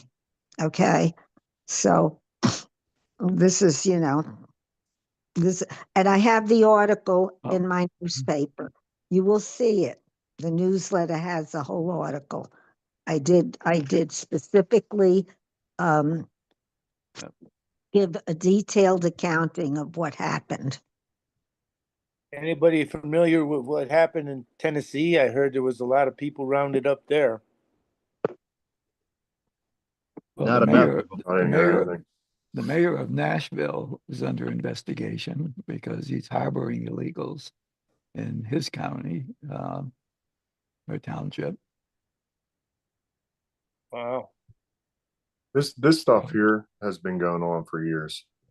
Like I said, I worked the streets too. So in Aliquippa, one of the big things around here is our landscaping companies use a lot of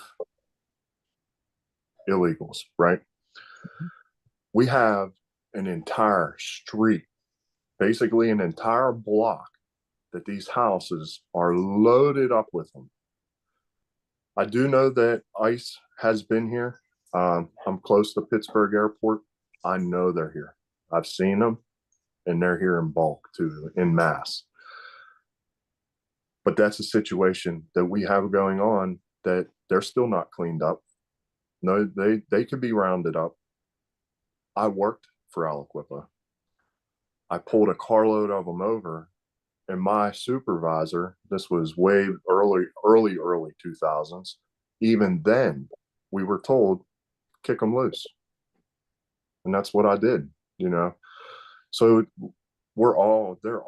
everybody's complicit in all these things. It's just, we're in a time of accountability. And it takes the people like us to make us, we got to lock it down, guys. Yeah.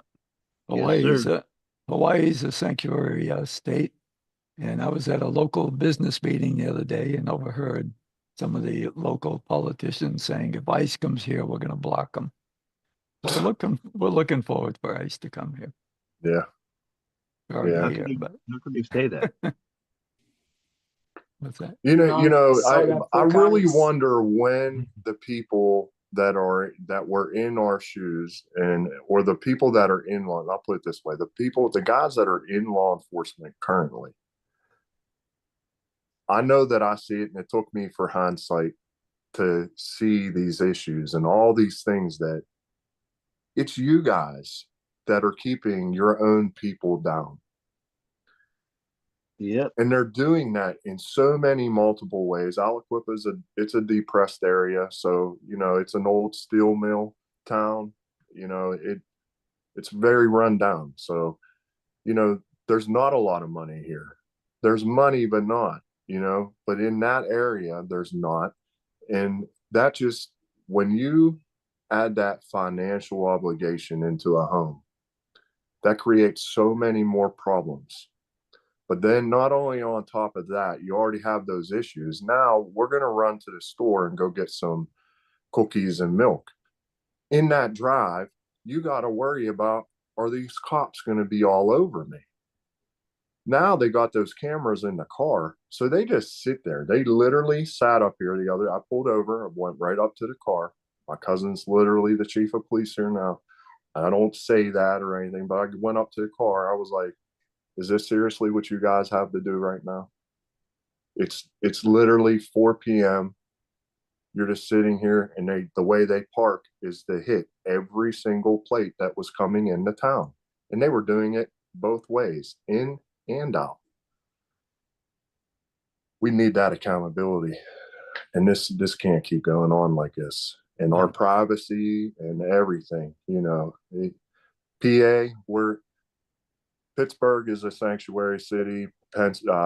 Philadelphia is sanctuary city. Our whole state is a mess right now. So I know what you're dealing with, because we're definitely dealing with it too. But accountability, guys, for sure. Yeah.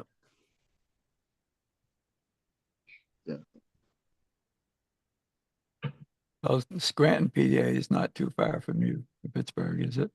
It's up north. It's kind of it's a good ways. If I was in Philly, I'd be closer.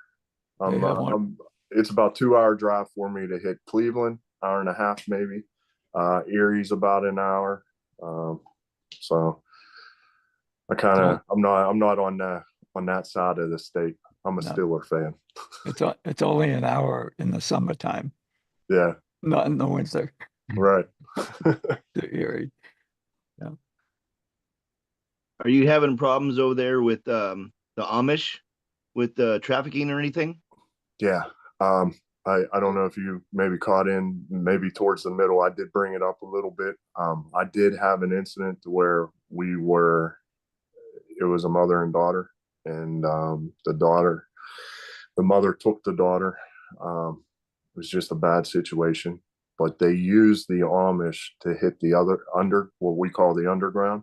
And it basically just gives them safety and gets them out of here. They actually break through on the Amish and infiltrate and investigate what they have. It just can't be done. It can't be done. The way that they operate, the way that they live, and just everything about them and where they're at. It's so hard to watch them because the land is so vast up there. It's all farms. And they move in community. So if we're going to go shopping today, they all go. So where one goes, they all go, and they do that for their jobs too. So they go and build a barn for the day. That whole town's, all the males and boys they're building the barn, So yes, I've dealt with them. But I want to say they're a problem, but that's kind of hard to say because they're kind of helping people at the same time.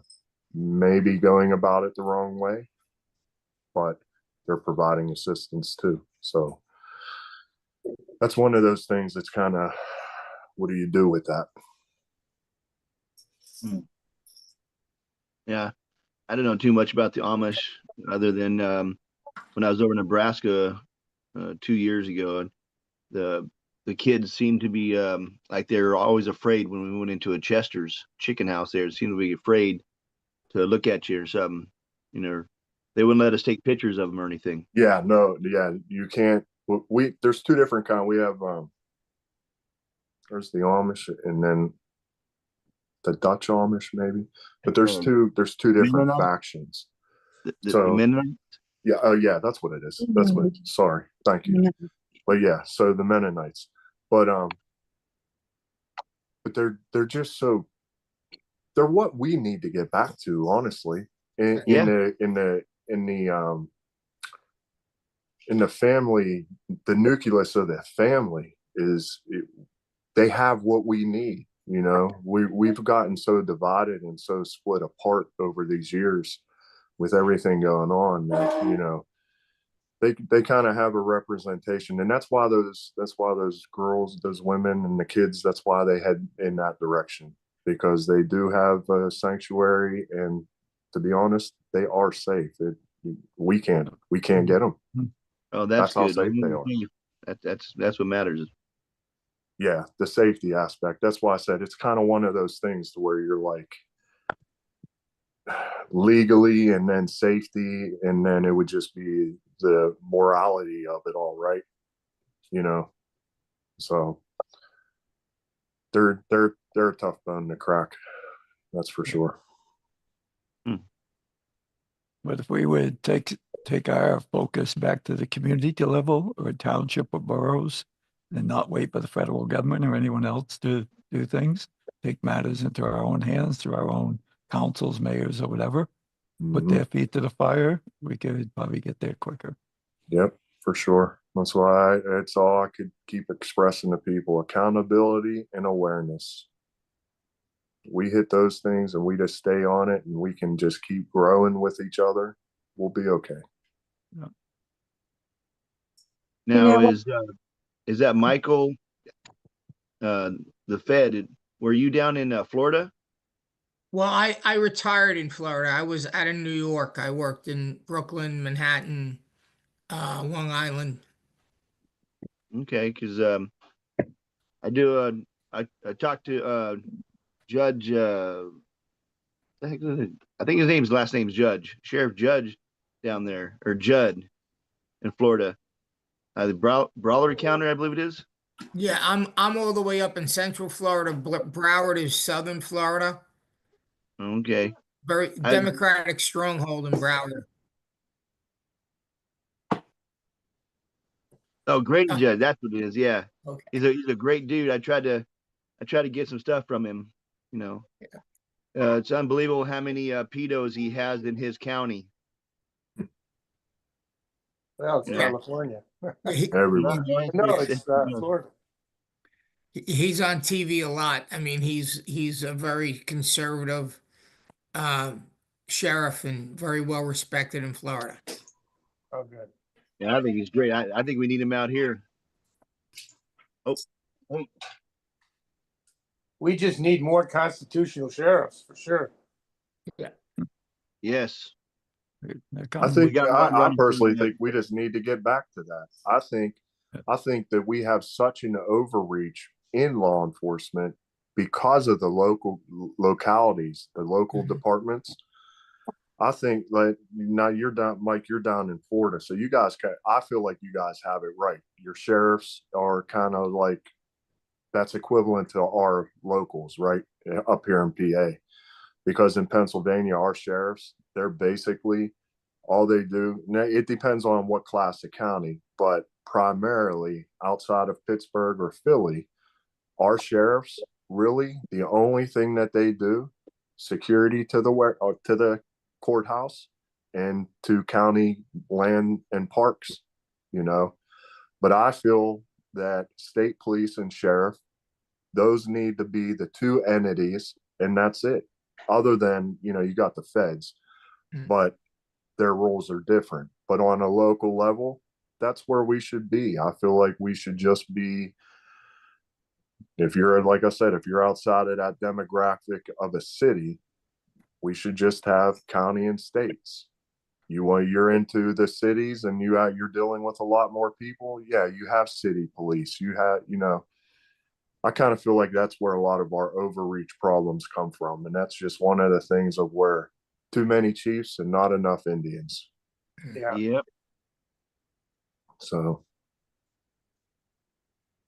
What bothers me is we have the House and the Senate, and they should be passing laws right now with regard to these judges that they can be impeached for their overreach.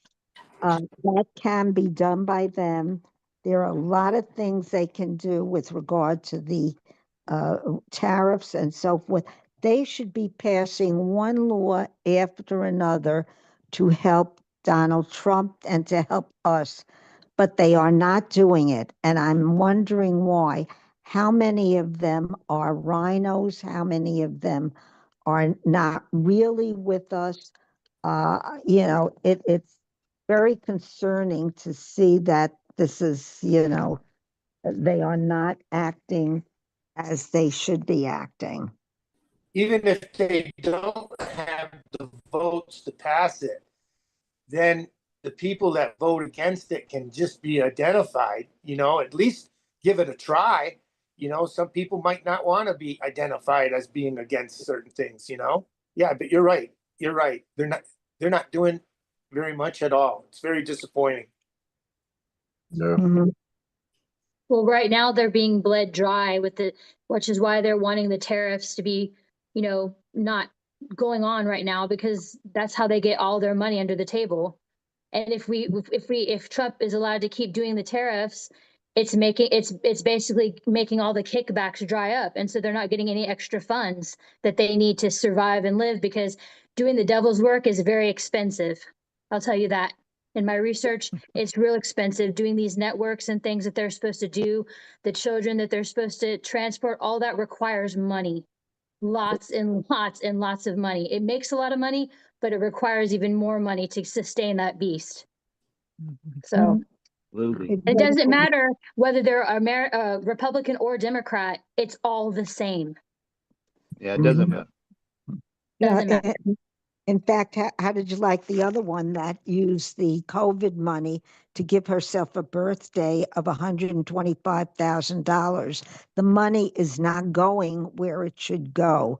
It's going into their pockets. It's going elsewhere. It is so corrupt. It's just unbelievable. And why aren't we seeing these people indicted? I don't know. That's a good question. That's another problem. I worry that we're all being played. I worry. Yeah. It is one of the prophecies, guys. That is one of the prophecies, that we all blindly fed into this and walked right into the beast. Well, I'll tell you something that scares me, because I've researched this since I was a young girl, and I'm 42 now.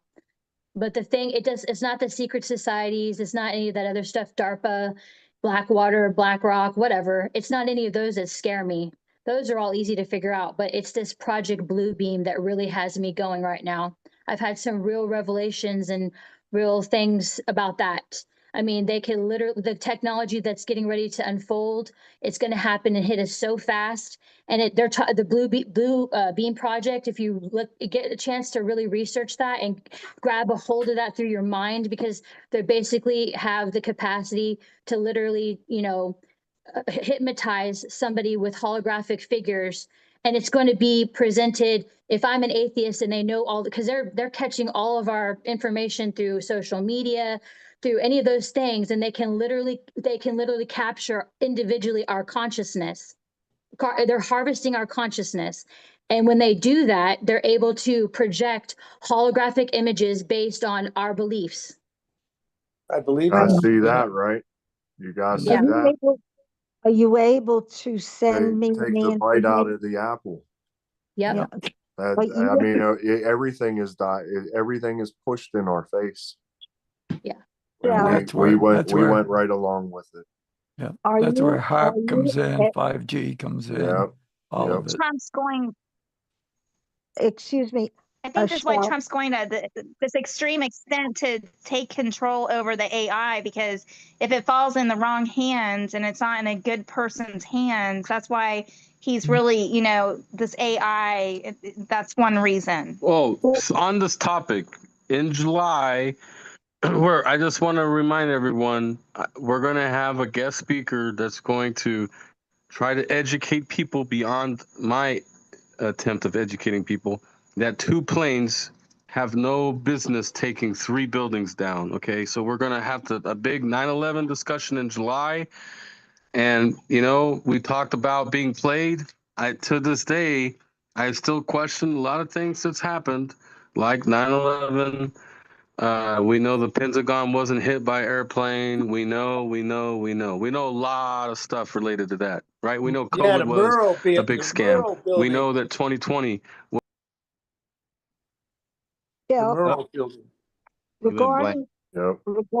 Regarding this, the holograms and so forth, Are you able to send me any information for the newsletter on that? I would really, or direct me to the resource that I can use for that. So I want to interject here, Rosemarie. Shell does give us information, and we give it to you. And sometimes we can't put it in your newsletter because there was no sources, right? This has happened Well, to you us in know the what? past. There are ways we can do it by anonymous sources.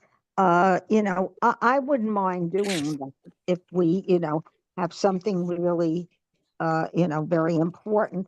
I have done that before, but if we can get something, and if she could give us a source, that's great. But if she can't, we can say something like, please, use your network to find this out. This was given to us, and therefore, we'll get I, around it. I We'll totally think that's doable. I just want to interject and ask if Tara's still there. Tara's going to be coming next week, and I wanted to see if you're there, Tara. I'm trying to unmute you to see how did you like tonight, and what state are you in currently? Go ahead, Tara. I'm in Thank you. Colorado. Love this platform. This is amazing. Dave, thank you for sharing your story. So impactful, such amazing work that you're doing. I've actually been giving to a anti-trafficking organization for years simply because I'm so busy with my business that I'm not able to do the work that you do. So I really appreciate people like you. And this was amazing. I'm looking forward to being on next week. Awesome. Thank you. Perfect. Thank you so much for that, Tara. So Yeah, Tara is absolutely. going to share some very natural ways to help your body out to look beautiful without Body washes and the deep shampoos, state natural. chemicals. Okay, so tune in for that. Let me see if Becky Texas fixed her mic. Becky Texas, go ahead. What's the topic that you wanted to bring up tonight? You had some. Yeah, I had some electronics running. Sorry about that. One thing, that project Stargate that they're going to start building or have started building up in Abilene, Texas. That apparently is going to be the largest construction project in the United States history. And they're investing $500 billion in AI data center infrastructure. I don't know if you guys had heard of that or not. Yeah, I know Trump released something on that too. Wasn't that one of the big businesses he was bringing here? And Yeah, I believe so. Well, it's a U.S. business, okay, but I don't know who owns it or who's doing it. Samsung. Yeah. Samsung? Okay. Good old. That was part of the crypto meeting that they had. Yeah, it was.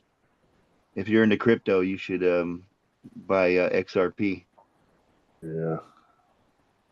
I'm still wishy-washy on that. I've been in and out of crypto a lot, and I did buy an XRP pretty heavy, and I made some money. I'm back out of it.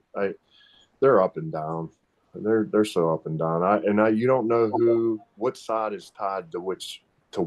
You don't know. Stock market. I'm gonna tell you this, Dave. None of us are experts in this particular industry, but I will say we have a expert coming on, and Valerie and I have been crypto people and invested in XRP before it was 25 cents. So it's awesome. I bought it. That's when I got in at 35 cents, and then I sold it like 240. Sure. I'm here to tell you that I appreciate crypto a little bit more than the stock market because I personally know through financial people that we're connected with, and we had a show strictly about the ticker MMTLP. So those that are live and listening, MMTLP is a huge scandal, and it's proven the naked shorting people, all these stockbrokers, they selling shares that they don't have. Okay, and the stock market's been illegally pumped up, pumped down, and brings me back to the Great Depression in the 20s. Why do you think that happened? Well, just like everything else that the deep state does, it makes the people go through things and they profit over it, right? They come in and they get everything half, 75% off price. And that's what's going to be coming pretty soon. I yield. Yep. Well, Okay. in the 20s and 30s with the Great Depression, that's when people were in breadlines, but the elites were building the Masonic temples all over the United States. The Rockefellers had the same designers and builders, Pennsylvania, Michigan, all the states. So you always got to watch what they're doing when they shut the rest of us down. Yeah. Yes, sir. It goes back to the bloodline, 13 families, you know, the 200, the elite class, all these secret societies. It's real, okay? Yeah. It exists. That's what drives the World Economic Forum. That's what drives these very radical liberal policies that are being pushed by governors like in California and Hawaii and Minnesota.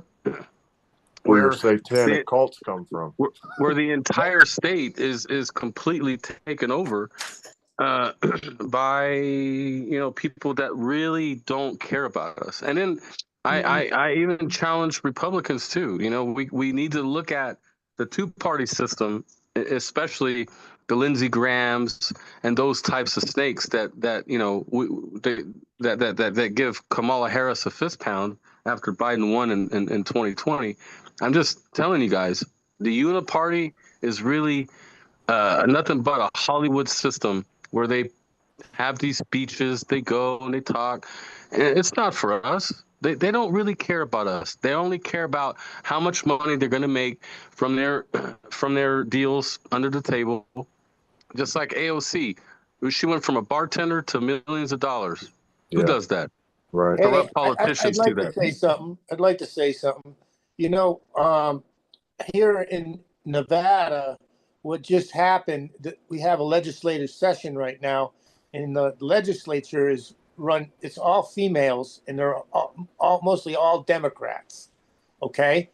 And what happened was there was a bill to prevent corporations from buying large tracts of houses in Nevada, like hundreds and hundreds of houses by these hedge fund people. And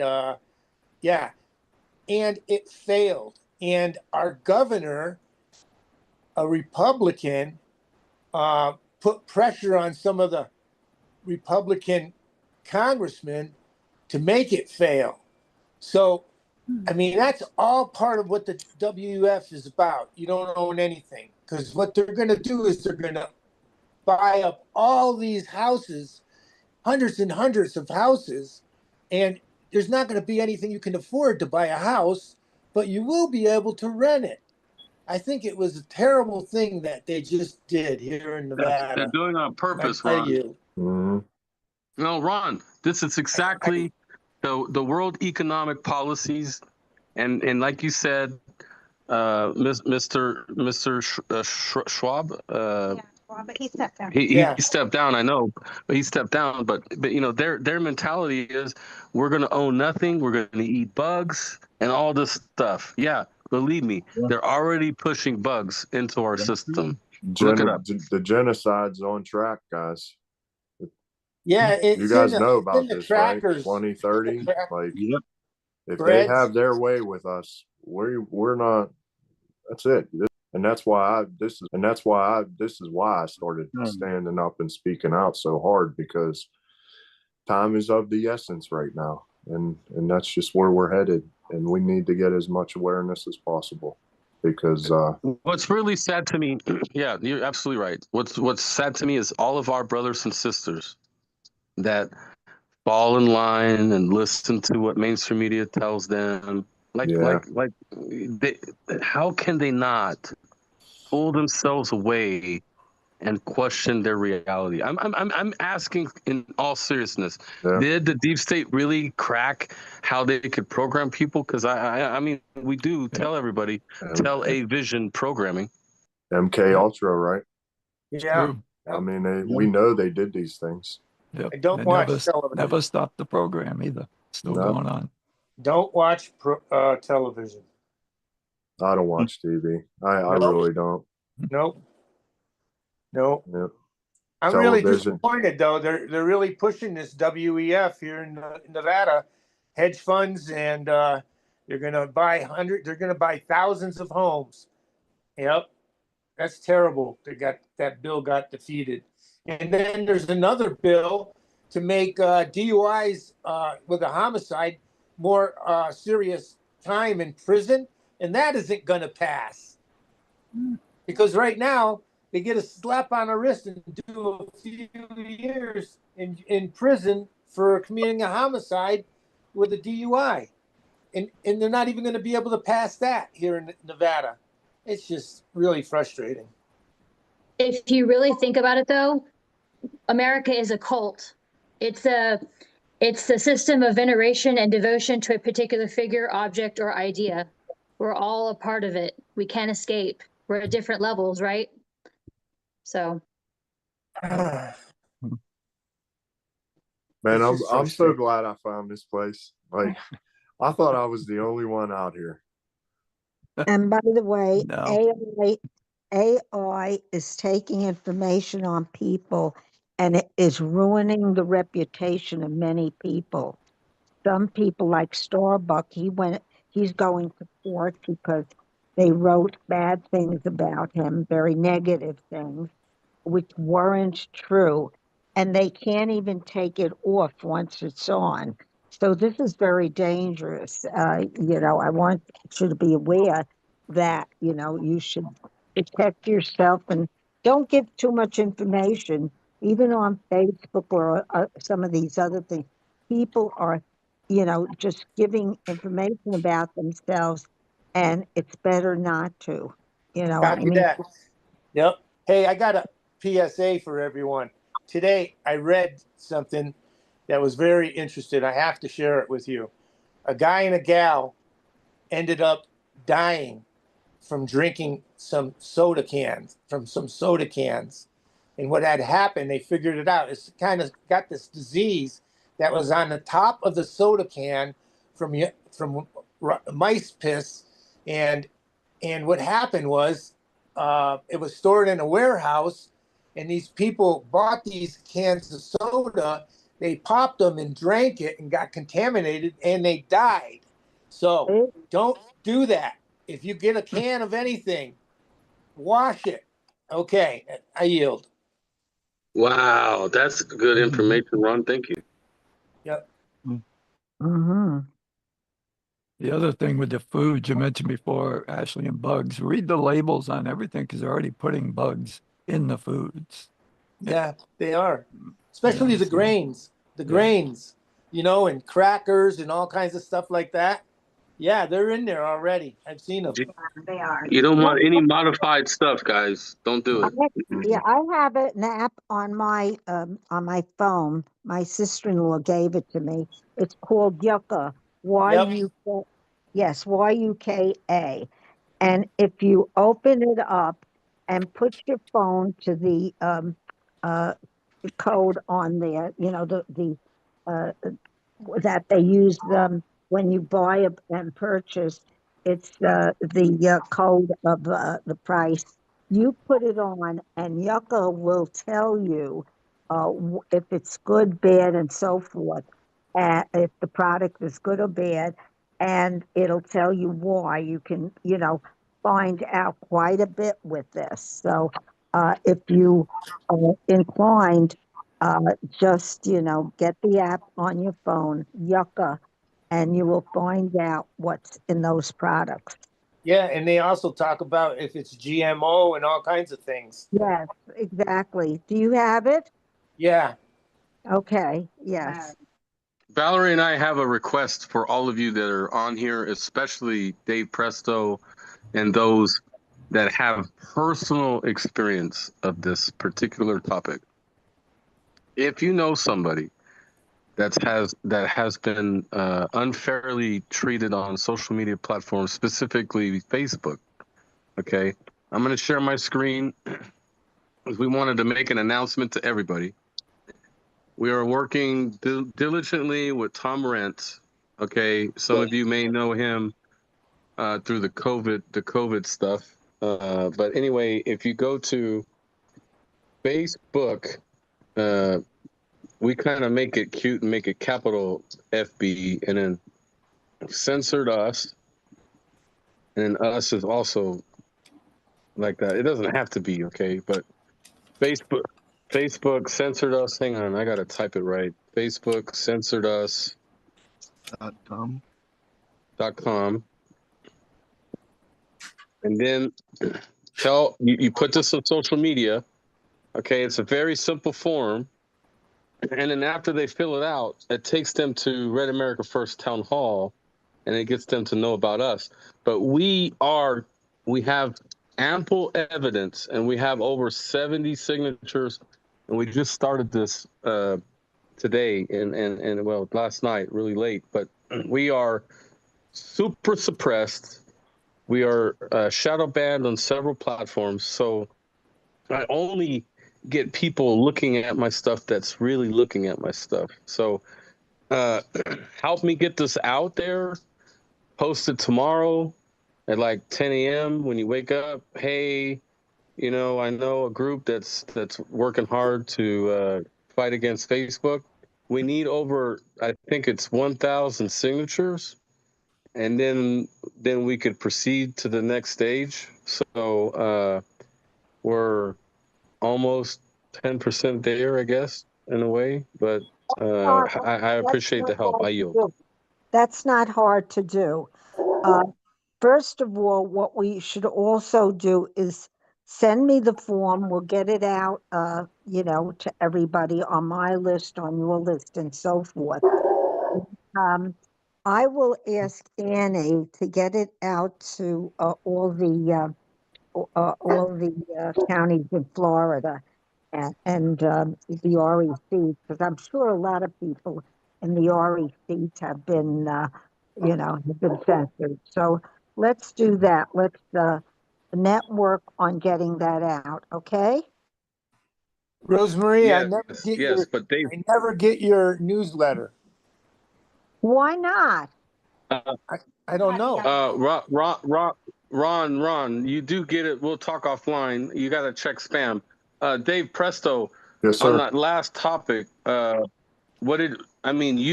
have experience of censorship. I personally was in jail more than a calendar year.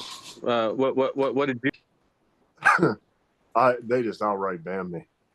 I do multiple lives on TikTok. That was a big one, but Facebook's the same thing. They're all the same. But in these lives, I'd be speaking on spirituality and talking about how I got myself mentally out of the depths. And when I start speaking on God or Jesus, my live it literally had gotten pulled mid-sentence. And I'm getting phone calls like, why'd you get offline? I didn't get offline. And they've done that to me multiple times. So you lived it, you experienced it. Yep. So I'll text you. I'm gonna get your cell phone number from Valerie. I'm gonna text you a message. And Walker, I think I sent it to Walker earlier today. Okay. Yes, sir. And I'm gonna put it in the chat right here. You guys could copy and paste it. So Rosemarie, get your glasses on. Okay. All you gotta do is just grab that text right there, and then share it out. We're launching a nationwide class action lawsuit against Facebook Meta for political discrimination, censorship, and mistreatment. This legal action focuses on individuals who were silenced, deplatformed, or unfairly punished for expressing conservative viewpoints or challenging mainstream narratives. If you or someone you know face censorship, shadow bans, suspensions, or content removal for lawful political speech, this is your opportunity to fight back. We're gathered stories from affected users to build powerful legal case that holds Facebook accountable for its bias and abuse of power. Submit your experience at fbcensoredus.com. Your voices matter. So does justice. I yield. Thank you, guys. Well, Are you send going to it put that to up on me. Facebook? Put it up everywhere, guys. You have my Okay. permission. Well, send it to me so I can send it out, okay? I texted to you last night. You got it already. Okay, I'll look. Yeah, I filled it out, Ashley. Because I've been permanently banned from Facebook for a couple years now. So I moved to Instagram, shadow banned there, but I did fill it out today. So I hope it showed up on your side. Yeah, you are one of the 70. Yeah. Okay. Ashley, Walker, is this going to be part of the American First Institute policy, or Policy Institute? So Donald this Trump? is so our organization's Read America First, and this this class action lawsuit is our organization is going to fund it. It's going to push it, and we're working with lawyers like Tom Rentz to get it to the finish line. But again, I need the signatures to start the process. But we are very serious. I personally have been impacted by it, and when I look at somebody that does the same thing that we do, but they're liberal people, their numbers are substantially different. They're not shadow banned. Their views are way up and all this stuff. And we get silenced, and our numbers are down, and our numbers are down. And let me tell you, it's on purpose. They're doing it because they know that we're battling what they're doing against us. I yield. Okay, because I was It is banned from a multiple fight places. of good versus evil. Yeah, for sure. 100%. Sorry, Walker. Oh, I said I've been banned from I'm sorry, multiple. Walker. Go ahead. I was banned from Twitter for calling a 23-year-old pedophile a pedophile for raping a little 12-year-old little black girl in Dearborn, Michigan, and all the people on there that were replying and stuff were like caring about him and his Sharia law, where he was saying he's innocent, and because under Sharia law, if you're over 9 years of age, they can marry or do what they want. And myself and Mr. Chapman, you guys may know him as Dog the Bounty Hunter. Him and I were actually speaking for many years. Dwayne and I were on there, and I said, no, this guy's a piece of shit. He's a pedophile and needs to be castrated. I was banned for life for that. And I still pay for Twitter, or now the X. I still pay for my account to be up, so I can still at least get some stuff. Unfair. Sharia law doesn't fall under the Constitution of the Republic. No, sir, it doesn't. Sorry. Mm-hmm. It was disgusting that there was many, many men and women, American people on there saying that we should learn to love his beliefs. No.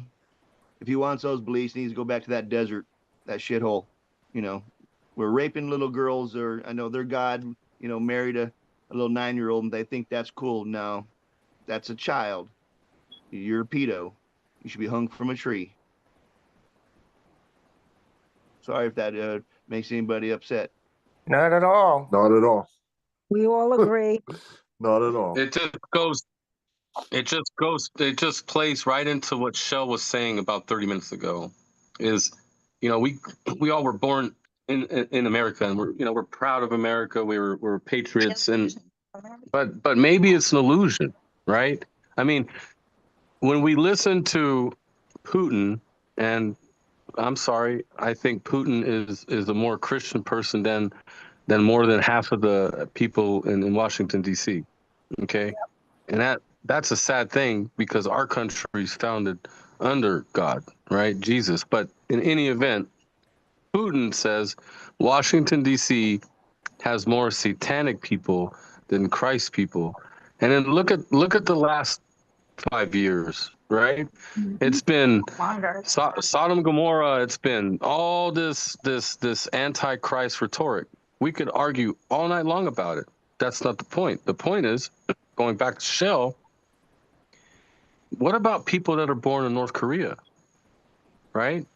They worship their leader as their god, right? What about people that we don't really appreciate, right? It's those radical Islams that do crazy things to people, and it's sad, but they're born into it, right? So in a sense, we're born into United States, and gosh, in our North Korea, United States, it's the best place to live, right? But I tell people all the time, our country is arguably no different than North Korea. When they lied to you 99.9% of the freaking time. I yield. I agree. The lie first started when this country tried to, when our founding fathers came over and started settling here in America, they brought the old ways in with what they thought they were going to have in the new ways, which was they put Christianity first, but really did they? Because they also were Freemasons. They also had the old ways of the ancient times, in the Bible. All those beliefs of mysticism and cabal and all those different things got carried over here to America, and they were serving two masters. And what master got picked? Well, we're living it right now, and we're expected to fall to their same pantheon of gods. So we're not any better. We're lying to ourselves if we believe that. I agree with you. This is where it drives me crazy, where people that we would say are asleep can't figure out, 3 buildings fell down from 2 planes. Do we know that planes are made out of very thin metal, and the World Trade Center was thick steel, right? COVID-19, everybody was telling everyone to put a mask on. I wonder why. It was going to give us the symptoms of the wink, wink COVID-19. And then if you got the symptoms, you can't see grandpa, you can't see grandma, and you can't see your little kids either. Oh my goodness. I better get tested. Hillary Clinton, everybody was saying test. And then you know what? The richest man in the world says, wow, I took 4 tests. 2 were positive, 2 were negative. The light bulb didn't turn on to the sheep. I don't understand how they can't question all the lies that they're being told. Guys, I know that they're being programmed. My point is, how can they question the programming? They don't do it. They argue with us until they have nothing else to say, and we all argue with these people. Don't even say you don't. And they have no idea. Please explain. I don't think there's anything to explain Yeah, on but that. where I think did that's those the biggest fear. Those tests came from China. Those tests came from China. Okay, where did those tests of all of our DNA go to? Well, Did you think about that? A lot is coming out now on various neuroses that have come as a after effect of the vaccine, and there is more and more data coming out on that. So you're dealing with neurological symptoms, side effects from the COVID vaccine, as well as high amounts of graphene oxide, and graphene oxide is easily programmable. So, when you look at, like I said, we've talked about this before, the faces of some of these, in the past, some of the BLM people that were arrested, you look at their eyes And there's just something really deranged about a lot of the faces and then their eyes in particular. Now you couple that with the neurological, all kinds of neurological issues that are coming from the vaccine. This is really getting more front and center now too. A lot of doctors are really lining up with this. You're dealing with really more than, almost a cognitive decline. So you really can't even argue with a lot of the people that are so heavily programmed. You really can't, because they can't see beyond their programming. They can't see beyond their neurosis. So it's sad. It's sad. They're It's tragic. lacking complete common sense. Yeah, yeah. Took their spirit, and inability to their see it. spirit.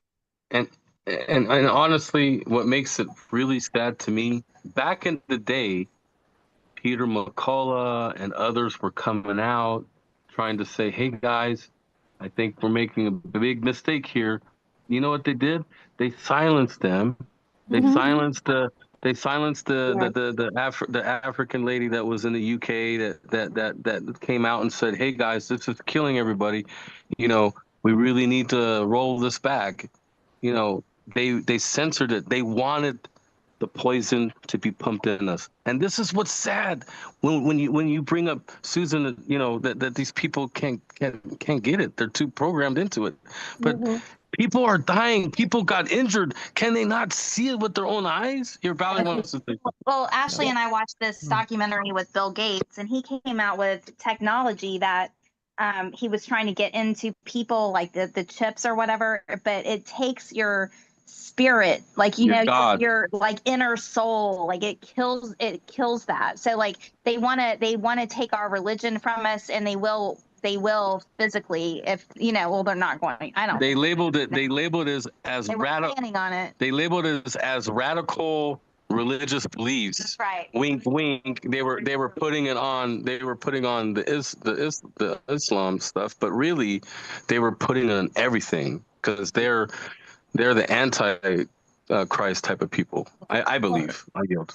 The most stunning thing of all was the doctors that have been examining people after their demise from vaccine symptoms, had come forth and said, and they had the data, that the pineal gland is completely gone in a lot of these cases. The pineal gland, which is your soul connection, your connection to the divine, your antenna to the divine, to the godliness. So there's a real connect in there. And the same thing when they were doing the temperature testing, and they go straight for, when they were testing us, like with the thermometer to get on a plane or whatever, they aim right at your forehead. They're aiming right at the pineal gland. And there is a real attack on trying to break down that godly connection.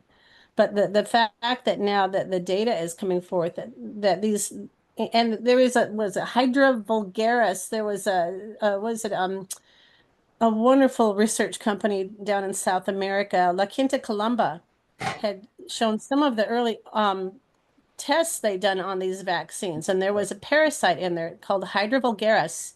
And these are like, when you talk about the vril, which I'm sure you're familiar with that, most of us at this point. This is like a synthetic parasite that has been created, a biological entity that does the same thing, eats the pineal gland.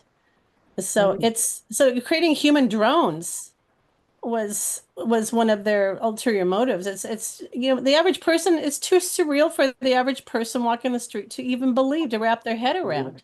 But yeah, there's the data. My newsletter has a whole page about the vaccines. And if you look into it, about the myocarditis and so forth, that is affecting the heart. There's a lot of other things as well. So I have a whole article in there. You might be interested. Yeah, go ahead. Well, yeah, and the fact that McCullough and many of the other doctors were silenced. It's all there. It's all there. So I had that. Does anybody can I just add something real quick? I have a Vizio in my living room, a Vizio flat screen TV.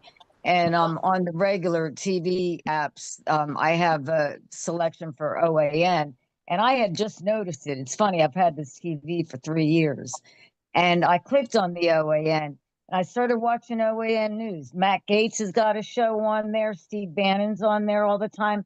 Dr. McCullough's on there. Dr. Malone, everybody. And they're all telling the truth. And the whole news station has so many subjects compared to the news, the mainstream media that we're getting, you know, the normal ones, CBS, ABC, Fox, CNN, just those same stories all over again.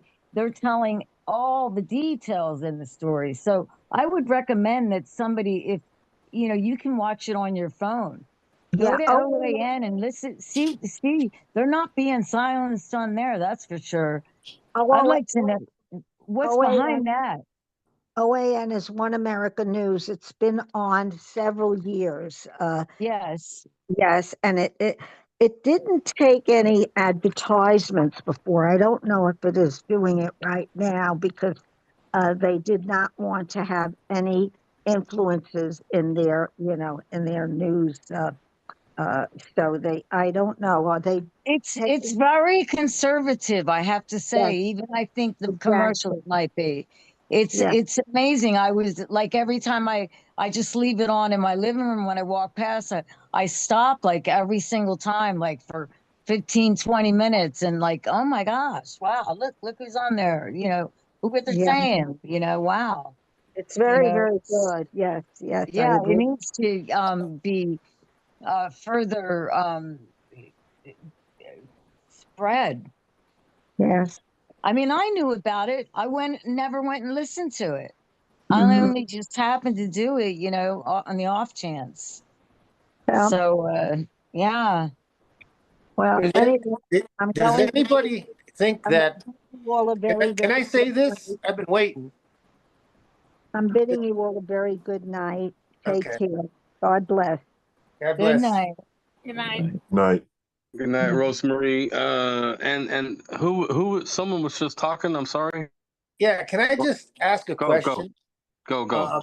Does anybody think that these people that have received these shots and boosters with all this terrible stuff in it, do you think that they are programmed to do bad things, like carry out murders and stuff because of the I don't know.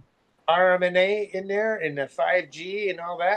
So I was I will just tell you. curious. I will tell you that there's many different variations of DNA capabilities, and I know that there's been different injuries from the vaccine. So I absolutely think that there's a possibility that it can drive people to do things that they wouldn't think of doing.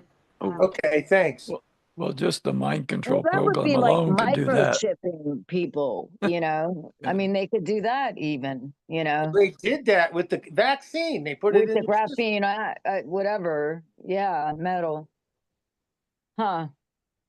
Yeah, you know, it's sad. It's sad. It's so sad that it was on every commercial, every talk show, every radio show. Every window, door. It was everywhere. And in some states were saying, yeah, we have a lottery. We'll give $1 million to the first 5 people or something. You know, it's crazy. Or a hamburger. I mean, I heard that. people Yeah. didn't like, hey, man, this is kind of Happy Meal. nothing's ever free, right? So, oh man, this is not normal. Should I question this? No one did that. I mean, not a lot of people did. That's what I meant to say. Well, those that did were censored and removed, and that was the big pushback that I think really was bearing on your lawsuit. I mean, this is, you know, a lot of us were kicked off for showing early on the vaccine before they pulled the ingredients to the vaccine. We were posting them. Yeah, And, I had the formula, Susan. I yeah. got you on that one. I did. I had it because I was a nurse. Yeah. Well, the actual test, the PCR test, was invented by a guy that was suicided out or killed off. Yeah. You know, I mean, and Terry he even Wallace, I think. and they did that because he spoke up about it wasn't for the COVID vaccine, and that they had the dial turned up too high on it, and that Yeah. that they could just COVID proof a grapefruit if they wanted to. Yeah, how it could be The- manipulated. What we're So, I really, mean, you know, anything that ever was coming out like that, and then we keep going back to it. And it's like, how many more people? I wonder how many more people know from 3 years ago, a little bit different now. Well, I think they do. I think there's a collective pride about, and probably a certain amount of shame about getting so heavily on board with something to find that it's backfired and you're losing family members. And I think there's a lot of people that are terrified of the responsibility of pushing their loved ones, their children, their parents into vaccines, and now they have to reckon with that decision. You know, and the aftermath. I mean, that's a great burden for the You would average think person to so. be You there. would very well think so. And the very Yes. last domino that they dropped, in my opinion, that was probably really dumb, is the recovery rate. If you got COVID, was like 99.3 or 99.7, something crazy. Yeah. And so why would you put something in your body that you have no idea what it's going to do to you when you have a point something chance of dying from this virus? You know, well, that's what got the last me domino. was that the medical establishment betrayed us. The medical establishment betrayed during COVID, and I will never trust the medical establishment again. And when Because if I the go to see a medical doctor, establishment. I tell them that and say, I lost all faith in the medical establishment during COVID. You know. Because they had to follow the CDC mandate, because they thought they had to follow their mandate. And really, mandate is not law when you come right down to it, and you start getting into all that kind of stuff. But the thing is they were directed by the CDC. This is the procedure. Give them that rest or whatever, what was that? Remdesivir. To flood their lungs and then put a vent on them and flush them out down the drain, and they're dead from COVID. Then we can collect our $25,000 or $32,000 gain. You know, so they were doing that with people that weren't even dying from COVID. It was just a big. It was. I wish everybody knew this. I mean, Everything that Sandra's saying is absolutely true. I know somebody that actually had their parents go to the hospital, and the moment they put the ventilator on with that medicine, that person passed. And I'm telling you, the whole system was rigged against us, and people need to wake up. The medical protocols during COVID, the people were drowning when they put the vents on. Nobody is being held accountable. Can you believe it? Millions of deaths and nobody is being held accountable. Well, I think the Hague had their first. I think that could be in the works. They had the first death penalty on someone. I know the Hague had. I think accountability is coming. I think if you want to look at it, you know, from another perspective, it's one hell of a sting operation. If you want to flesh out the corruption in the medical industrial complex, COVID would be the way to do it. They are having tribunals. They had put out on blast during, I think starting in 2021, maybe 2022, that nurses and doctors, if you comply with this, you will be held responsible. You have so much of a time window to come forward and blow the whistle, or you will be, you will not be able to say, I was just following orders. That will not be acceptable. So that wouldn't be put out there if they weren't giving a really dire warning. I think it is a military operation. I think there will be accountability. And like I said, the Hague already had their first public trial, and that was a death sentence on a practitioner. So wow. Yeah, it's coming. It's coming. I think it is too, and I think it has to come in this, but by this route for the human brain to digest, because obviously people there's a lot of it. Not on purpose, just ignorant, you know. It has to be played out in the public forum. Otherwise, people aren't going to learn anything. Well, maybe Cuomo will get. Maybe Cuomo will be held accountable for He's killing already indicted. He's already there. For killing thousands of elderly. He's running for governor. No, he's running for mayor. He's So running he for mayor Oh of New yeah, York. he's running for mayor, right? doesn't get a free pass. He's already No. indictment. So you're going to But get two different stories from the media. You just have to pay attention to, because the mainstream media will tell you one thing. He's Yep. already. If you look at legacy media at all, the majority of your commercials are all pharmaceutical commercials, and they're all pushing some type of vaccine, not only for Yep. COVID, but vaccines with names you can't even pronounce. Yes. And there's a move now to remove these commercials from TV. Yes. That supposedly is going through Congress. That's the Can you- problem. No Is one was it's the mentioning constant that. feeding. It's the constant feeding of get vaccinated. Period. Yes. Okay. We're still being pushed still every day in Hawaii. Get vaccinated. Oh, yeah. They're still pushing vaccination. Yes, they are. Okay. Jeez. Hey, I'm gonna have to say goodnight. 0200 comes very early for me. Y'all yeah. have a blessed night. Good, You good, too. good, You good night, too. Walker. Thank you so much night, for sharing Walker. your story tonight. Thank Gotta you. be up Hey, at 4 a.m., guys. Uh, I'm kind of Thank in you, the same Good boat. night, Walker. it was Hey, nice meeting y'all. Good night, All right, everybody. good no night. problem. Dave, I just want to tell you this logo. You were the second unheard American story on our platform, so we just want to thank you Awesome. and this is kind of where we're gonna break that chain, right? So That's awesome. anyway, Thank you, guys. we appreciate you, and there's going to be a open mic late sessions. So you guys that are going to sleep, that's fine. We're going to keep talking, but thank you so much, Dave, and look, Dave. you have Amazing. an open invitation to always come on Thursdays because we share a lot of good intel. We're 2 weeks ahead of the news cycle and some things, and you're with like-minded people. So Awesome. For sure. I definitely, it's so much appreciated, guys.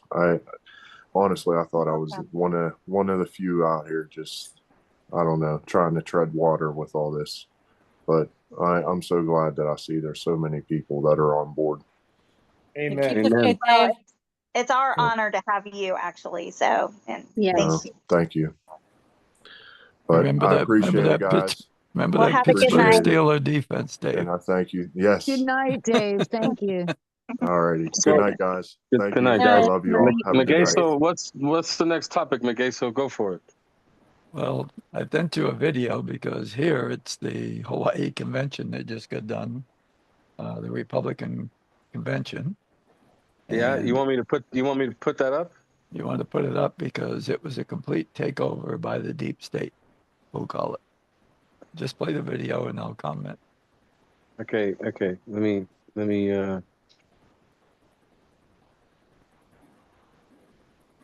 oh.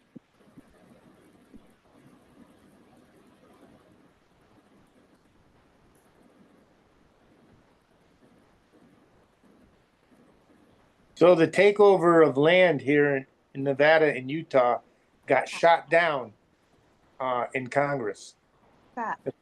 500,000 acres that they were going to take of public land, and then they were going to take land in Utah. That was removed from the bill that in Congress. Oh, that's good. I'm glad to hear that. Yeah, me too. Yeah. Here we go. Republican Party. Breaking news from the world of local politics. Aloha State Democrats have just done it again. Political mobster Mufi Hanneman's cousin is now in total control of the Hawaii Republican Party. On May 25th, Mufi's cousin Art Hanneman was elected chairman of the GOP in the Aloha State at its state convention held today on Kauai. Just like his cousin Mufi, who also lost badly the last time he ran for office, Art is already surrounding himself with hardcore supporters of illegal immigration, higher taxes, wasteful spending, woke identity politics, voting by mail instead of polling places, draconian COVID lockdowns, party election cheating, and even illegal money laundering. They call it the Unity Ticket, so that Republicans across the state will feel good about uniting behind the party's enthusiastic embrace of liberalism, corruption, and incompetence. Deweaponizes federal law by use by the left to paralyze economic development. Green radicals have demanded Fed analyze the effects of oil refining on Gulf Coast and environmental assessment of the 8-mile rail line in Utah. I don't know who was talking there. That's terrible, Magaso. I mean, Yeah, that it is terrible. Obviously, it's terrible. Yeah, we fought really hard to try to keep the good people, the good patriots in the party, but they brought in as many voters as they could, who a lot of probably who didn't even have really any understanding of what they were supporting, and just rammed it through. It was the elections. It was stunning to witness. Well, if you notice the picture, towards the end there, they're all doing the Illuminati symbol, and they all had their hands up, and even the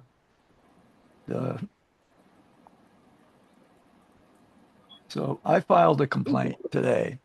Susan, you probably have a copy. Go to your email. Oh, okay. I'll check it out. So I filed a complaint against the state chair because you can only do one. During the state chair election, if you would, each candidate had 5 minutes to talk about themselves.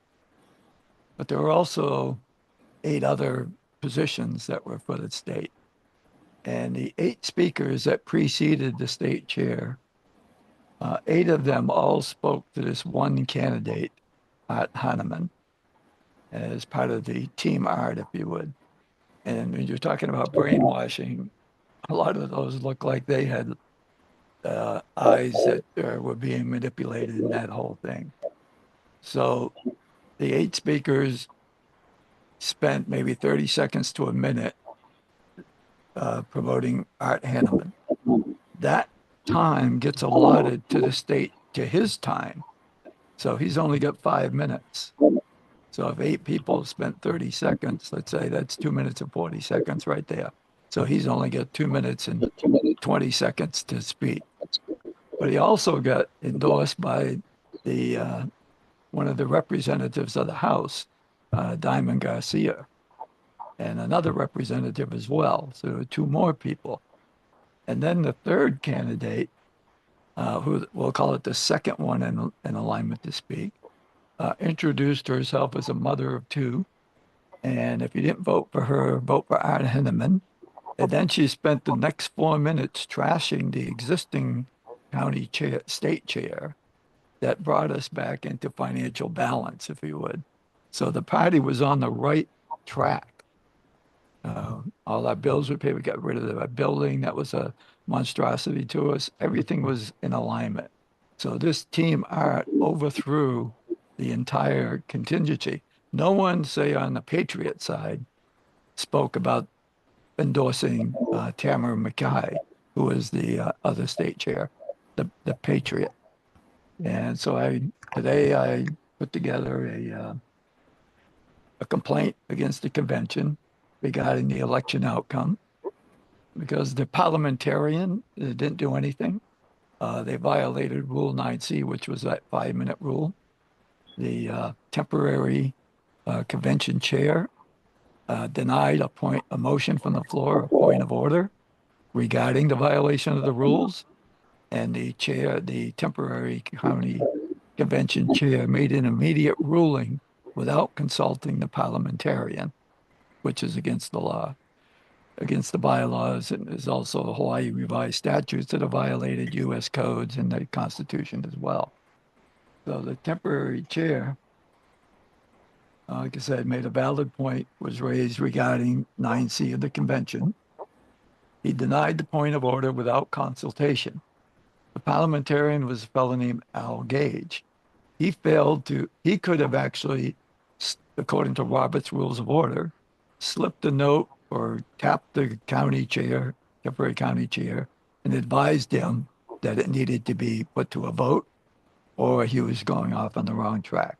He did not do that either. So to ensure the accuracy, that's what the parliamentarians for. The chair's unilateral decision to deny the point of order without consultation suppressed the rights of the delegates and undermined the integrity of the election process. It also was a procedural violation in regards to the 5 minutes. And it was also a violation of the rules of fairness and ethics as well. So what I've asked for in regards to this is that the election for the state chair be annulled and there be a new election for the state chair. That the challenge is submitted in good faith, it's supported by law, and all the delegates and candidates should have been afforded a fair and level playing field in accordance with the party principles and adopted convention rules. I also will copy the National Rules Committee and Donald Trump and Laura Trump as well. So that's kind of it in a nutshell what I put together today. In the memorandum that I attached to it, I showed that they violated Article 1, Section 5 of the Hawaii State Constitution.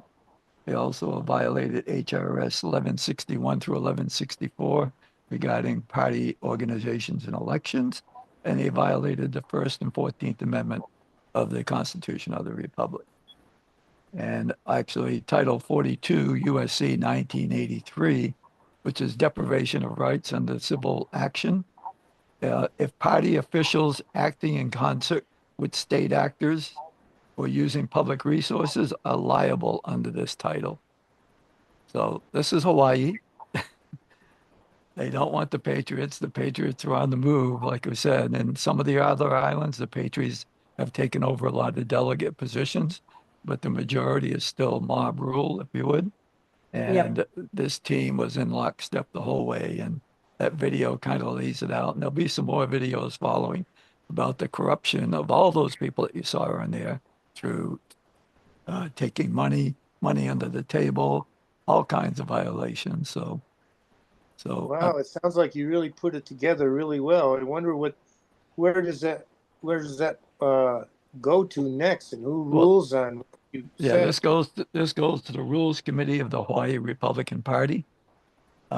Actually, it's going to be interesting because the head of the rules chair that's going to be appointed, I believe at 7:00 tonight, is Boyd Reedy, and he's part of the corruption team. The outgoing chairs, and I'm not sure if they're still on the committee, are patriots. So we're going to see what's going to happen. But I put in the order, I put it in a timely fashion.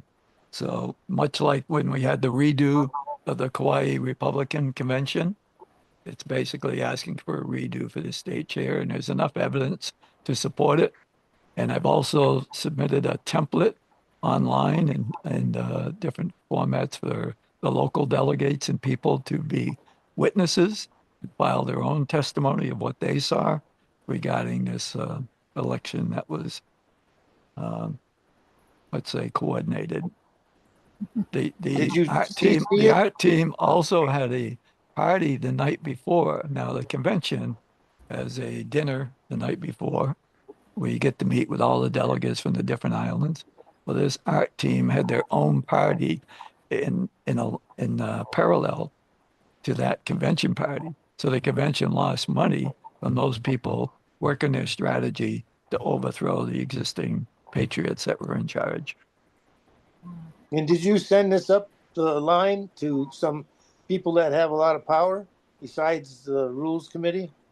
Well, no, it has to be handled by the Rules Committee first. Okay. And just like anything else, you can appeal the rules.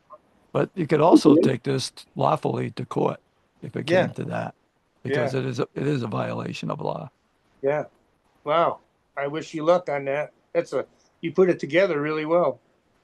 Well, you got to expose corruption, right?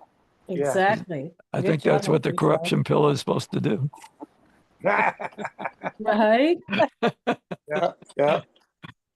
If I didn't do that, Ashley would fire me. And this Yeah. Thursday, there's a case at the Hey, we Honolulu. all got to work hard. But listen, Carrie Hawaii's on. She hasn't been on for a minute. So, Carrie, do you want to add to the Hawaii drama? Thank you for coming. Hawaii drama. She might be Hi. awake. There she is.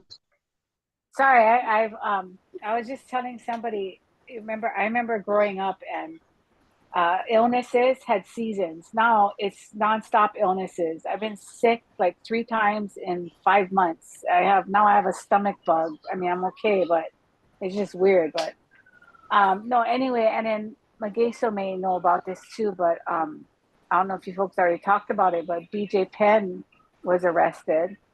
You know, and I know he was on the show with Ashley at one point.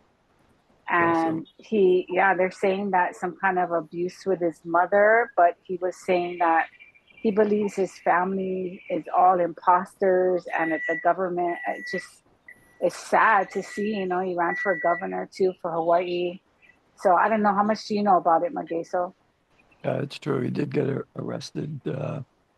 And what you're saying is also true. He did come out and say those things. I'm trying to work my way over there and get to speak with him personally about this because it parallels similar situations with other people that have expressed the same thing, that their parents are not their parents. And I think kind of Dave hit on it a little bit tonight too, with being sold. So something to look into. And BJ Penn's mother was at the Republican convention supporting Team Art, Wow. the corrupt side. Wow. And he's been very vocal about the Hawaii corruption in the government and everything. So ever since then, he's been getting a lot of pushback. So yeah, definitely. Well, we know all about that, where anyone who speaks out against the establishment is in harm's way. Yeah. You know, it really sucks when you think about it. Some of the most corrupt places in the world are also the most beautiful places in the world. That's right. That's how they suck you in. And that sucks. Yeah, California, Oregon, Come Washington. to paradise. Yeah. And you're gonna pay for sure. More ways than one. That's why it's so expensive to live here. Yeah. They want you to come here and take your money. Yeah. But it's beautiful once we get rid of all the snakes in the grass. Hey, I heard they put in a tourist tax in Hawaii. Yeah. Oh, somebody just sent me something on that today. Asked me about it because it actually it was about tariff moving from state to state, and the governor also wanted a carbon tax on the people that were coming here. So it's insane, but it's really a violation of the 14th Amendment, what they're trying to do. Oh. And so we'll have to see how it plays out. Like I said, I just got word of that today and just did some initial research on it and found at least the 14th Amendment violation, but there's probably more. Wow. I'm still trying to figure out how these judges from different states and districts and whatevers are putting stops in the way of Trump along this way. I mean, it doesn't. I don't think that's legal, and it just. What is this game? They're committing treason. Remember, these judges are not elected; they're appointed. Right. Okay. So some of them aren't American. When you're appointed, you're bought and paid for. Well, but they're getting away with it. Is the thing. For now, they're getting away with it. For now, but like what we were saying earlier, there are lawsuits, and if you try to do one thing in one lawsuit, you can affect other lawsuits. Right. And we want them all. We don't want just a handful. We want them all. I get it. Yeah. We're always waiting. Yeah. That's why they call it patience, man. Patience But is you know what, suffering though? too. My patience is wearing Long thin after suffering. 2020. Well, patience and suffering are synonymous. Hmm. Oh, okay. That's I, true. I Long, just hope wait, I just long, hope we're long not suffering. I just hope we're not in the twilight zone and nothing ever happens. And here in my defense, let me justify. There's plenty of evidence now to get Fauci. Fauci. That's a very easy slam dunk. Right. But Okay. then you might not get Barrett. You might not get the other ones that are associated with Fauci. Why not? If you just go after Fauci for something that he did on his own, which is cover He up didn't the do it. origin. He didn't do it on his own. Sometimes No I way. think that they have to go from the bottom up. Yeah. Let me rephrase what I meant, Miguel, because I think you misunderstood. He did commit a crime. What I'm saying is there's probably evidence to prosecute him without intruding the investigation of another case. That's what you're worried about. There's got to be something that he did on his own that they could prosecute him for. It's Profited. to He Sandra's point. profited. Well, To Sandra's point and everybody's point, there's no reason a powerful country like America can't put Fauci in a court process right now. There's no reason to wait. Well, But you're got forgetting a key immunity. thing. This is a world war. He got Fauci immunity. and China are connected. Italy, Spain. This is a whole big Absolutely. thing. If we just, Yeah, it ain't just his baby. yeah. He That got wasn't immunity, just his baby. It Ashley. was all of our baby. That was Fauci's a little puppet. He's not anything big. that was global. Hey, that's just like P. Diddy. He's just one of the big. I mean, we got Jim Carrey on the stand now, witnessing against him. You got Ashton Kutcher now. You got. I mean, wait till Bieber gets on that thing, and they're outright saying what they had to do to get to move up in their career. Like Jim And Carrey that's said it. probably part of their plea deal to get off of Yeah. what they did at Epstein Island. They're not even telling you half of the truth, just so Well, you guys Kushner, know. yeah, but you know, What Jim Carrey say? He said that he had to take it.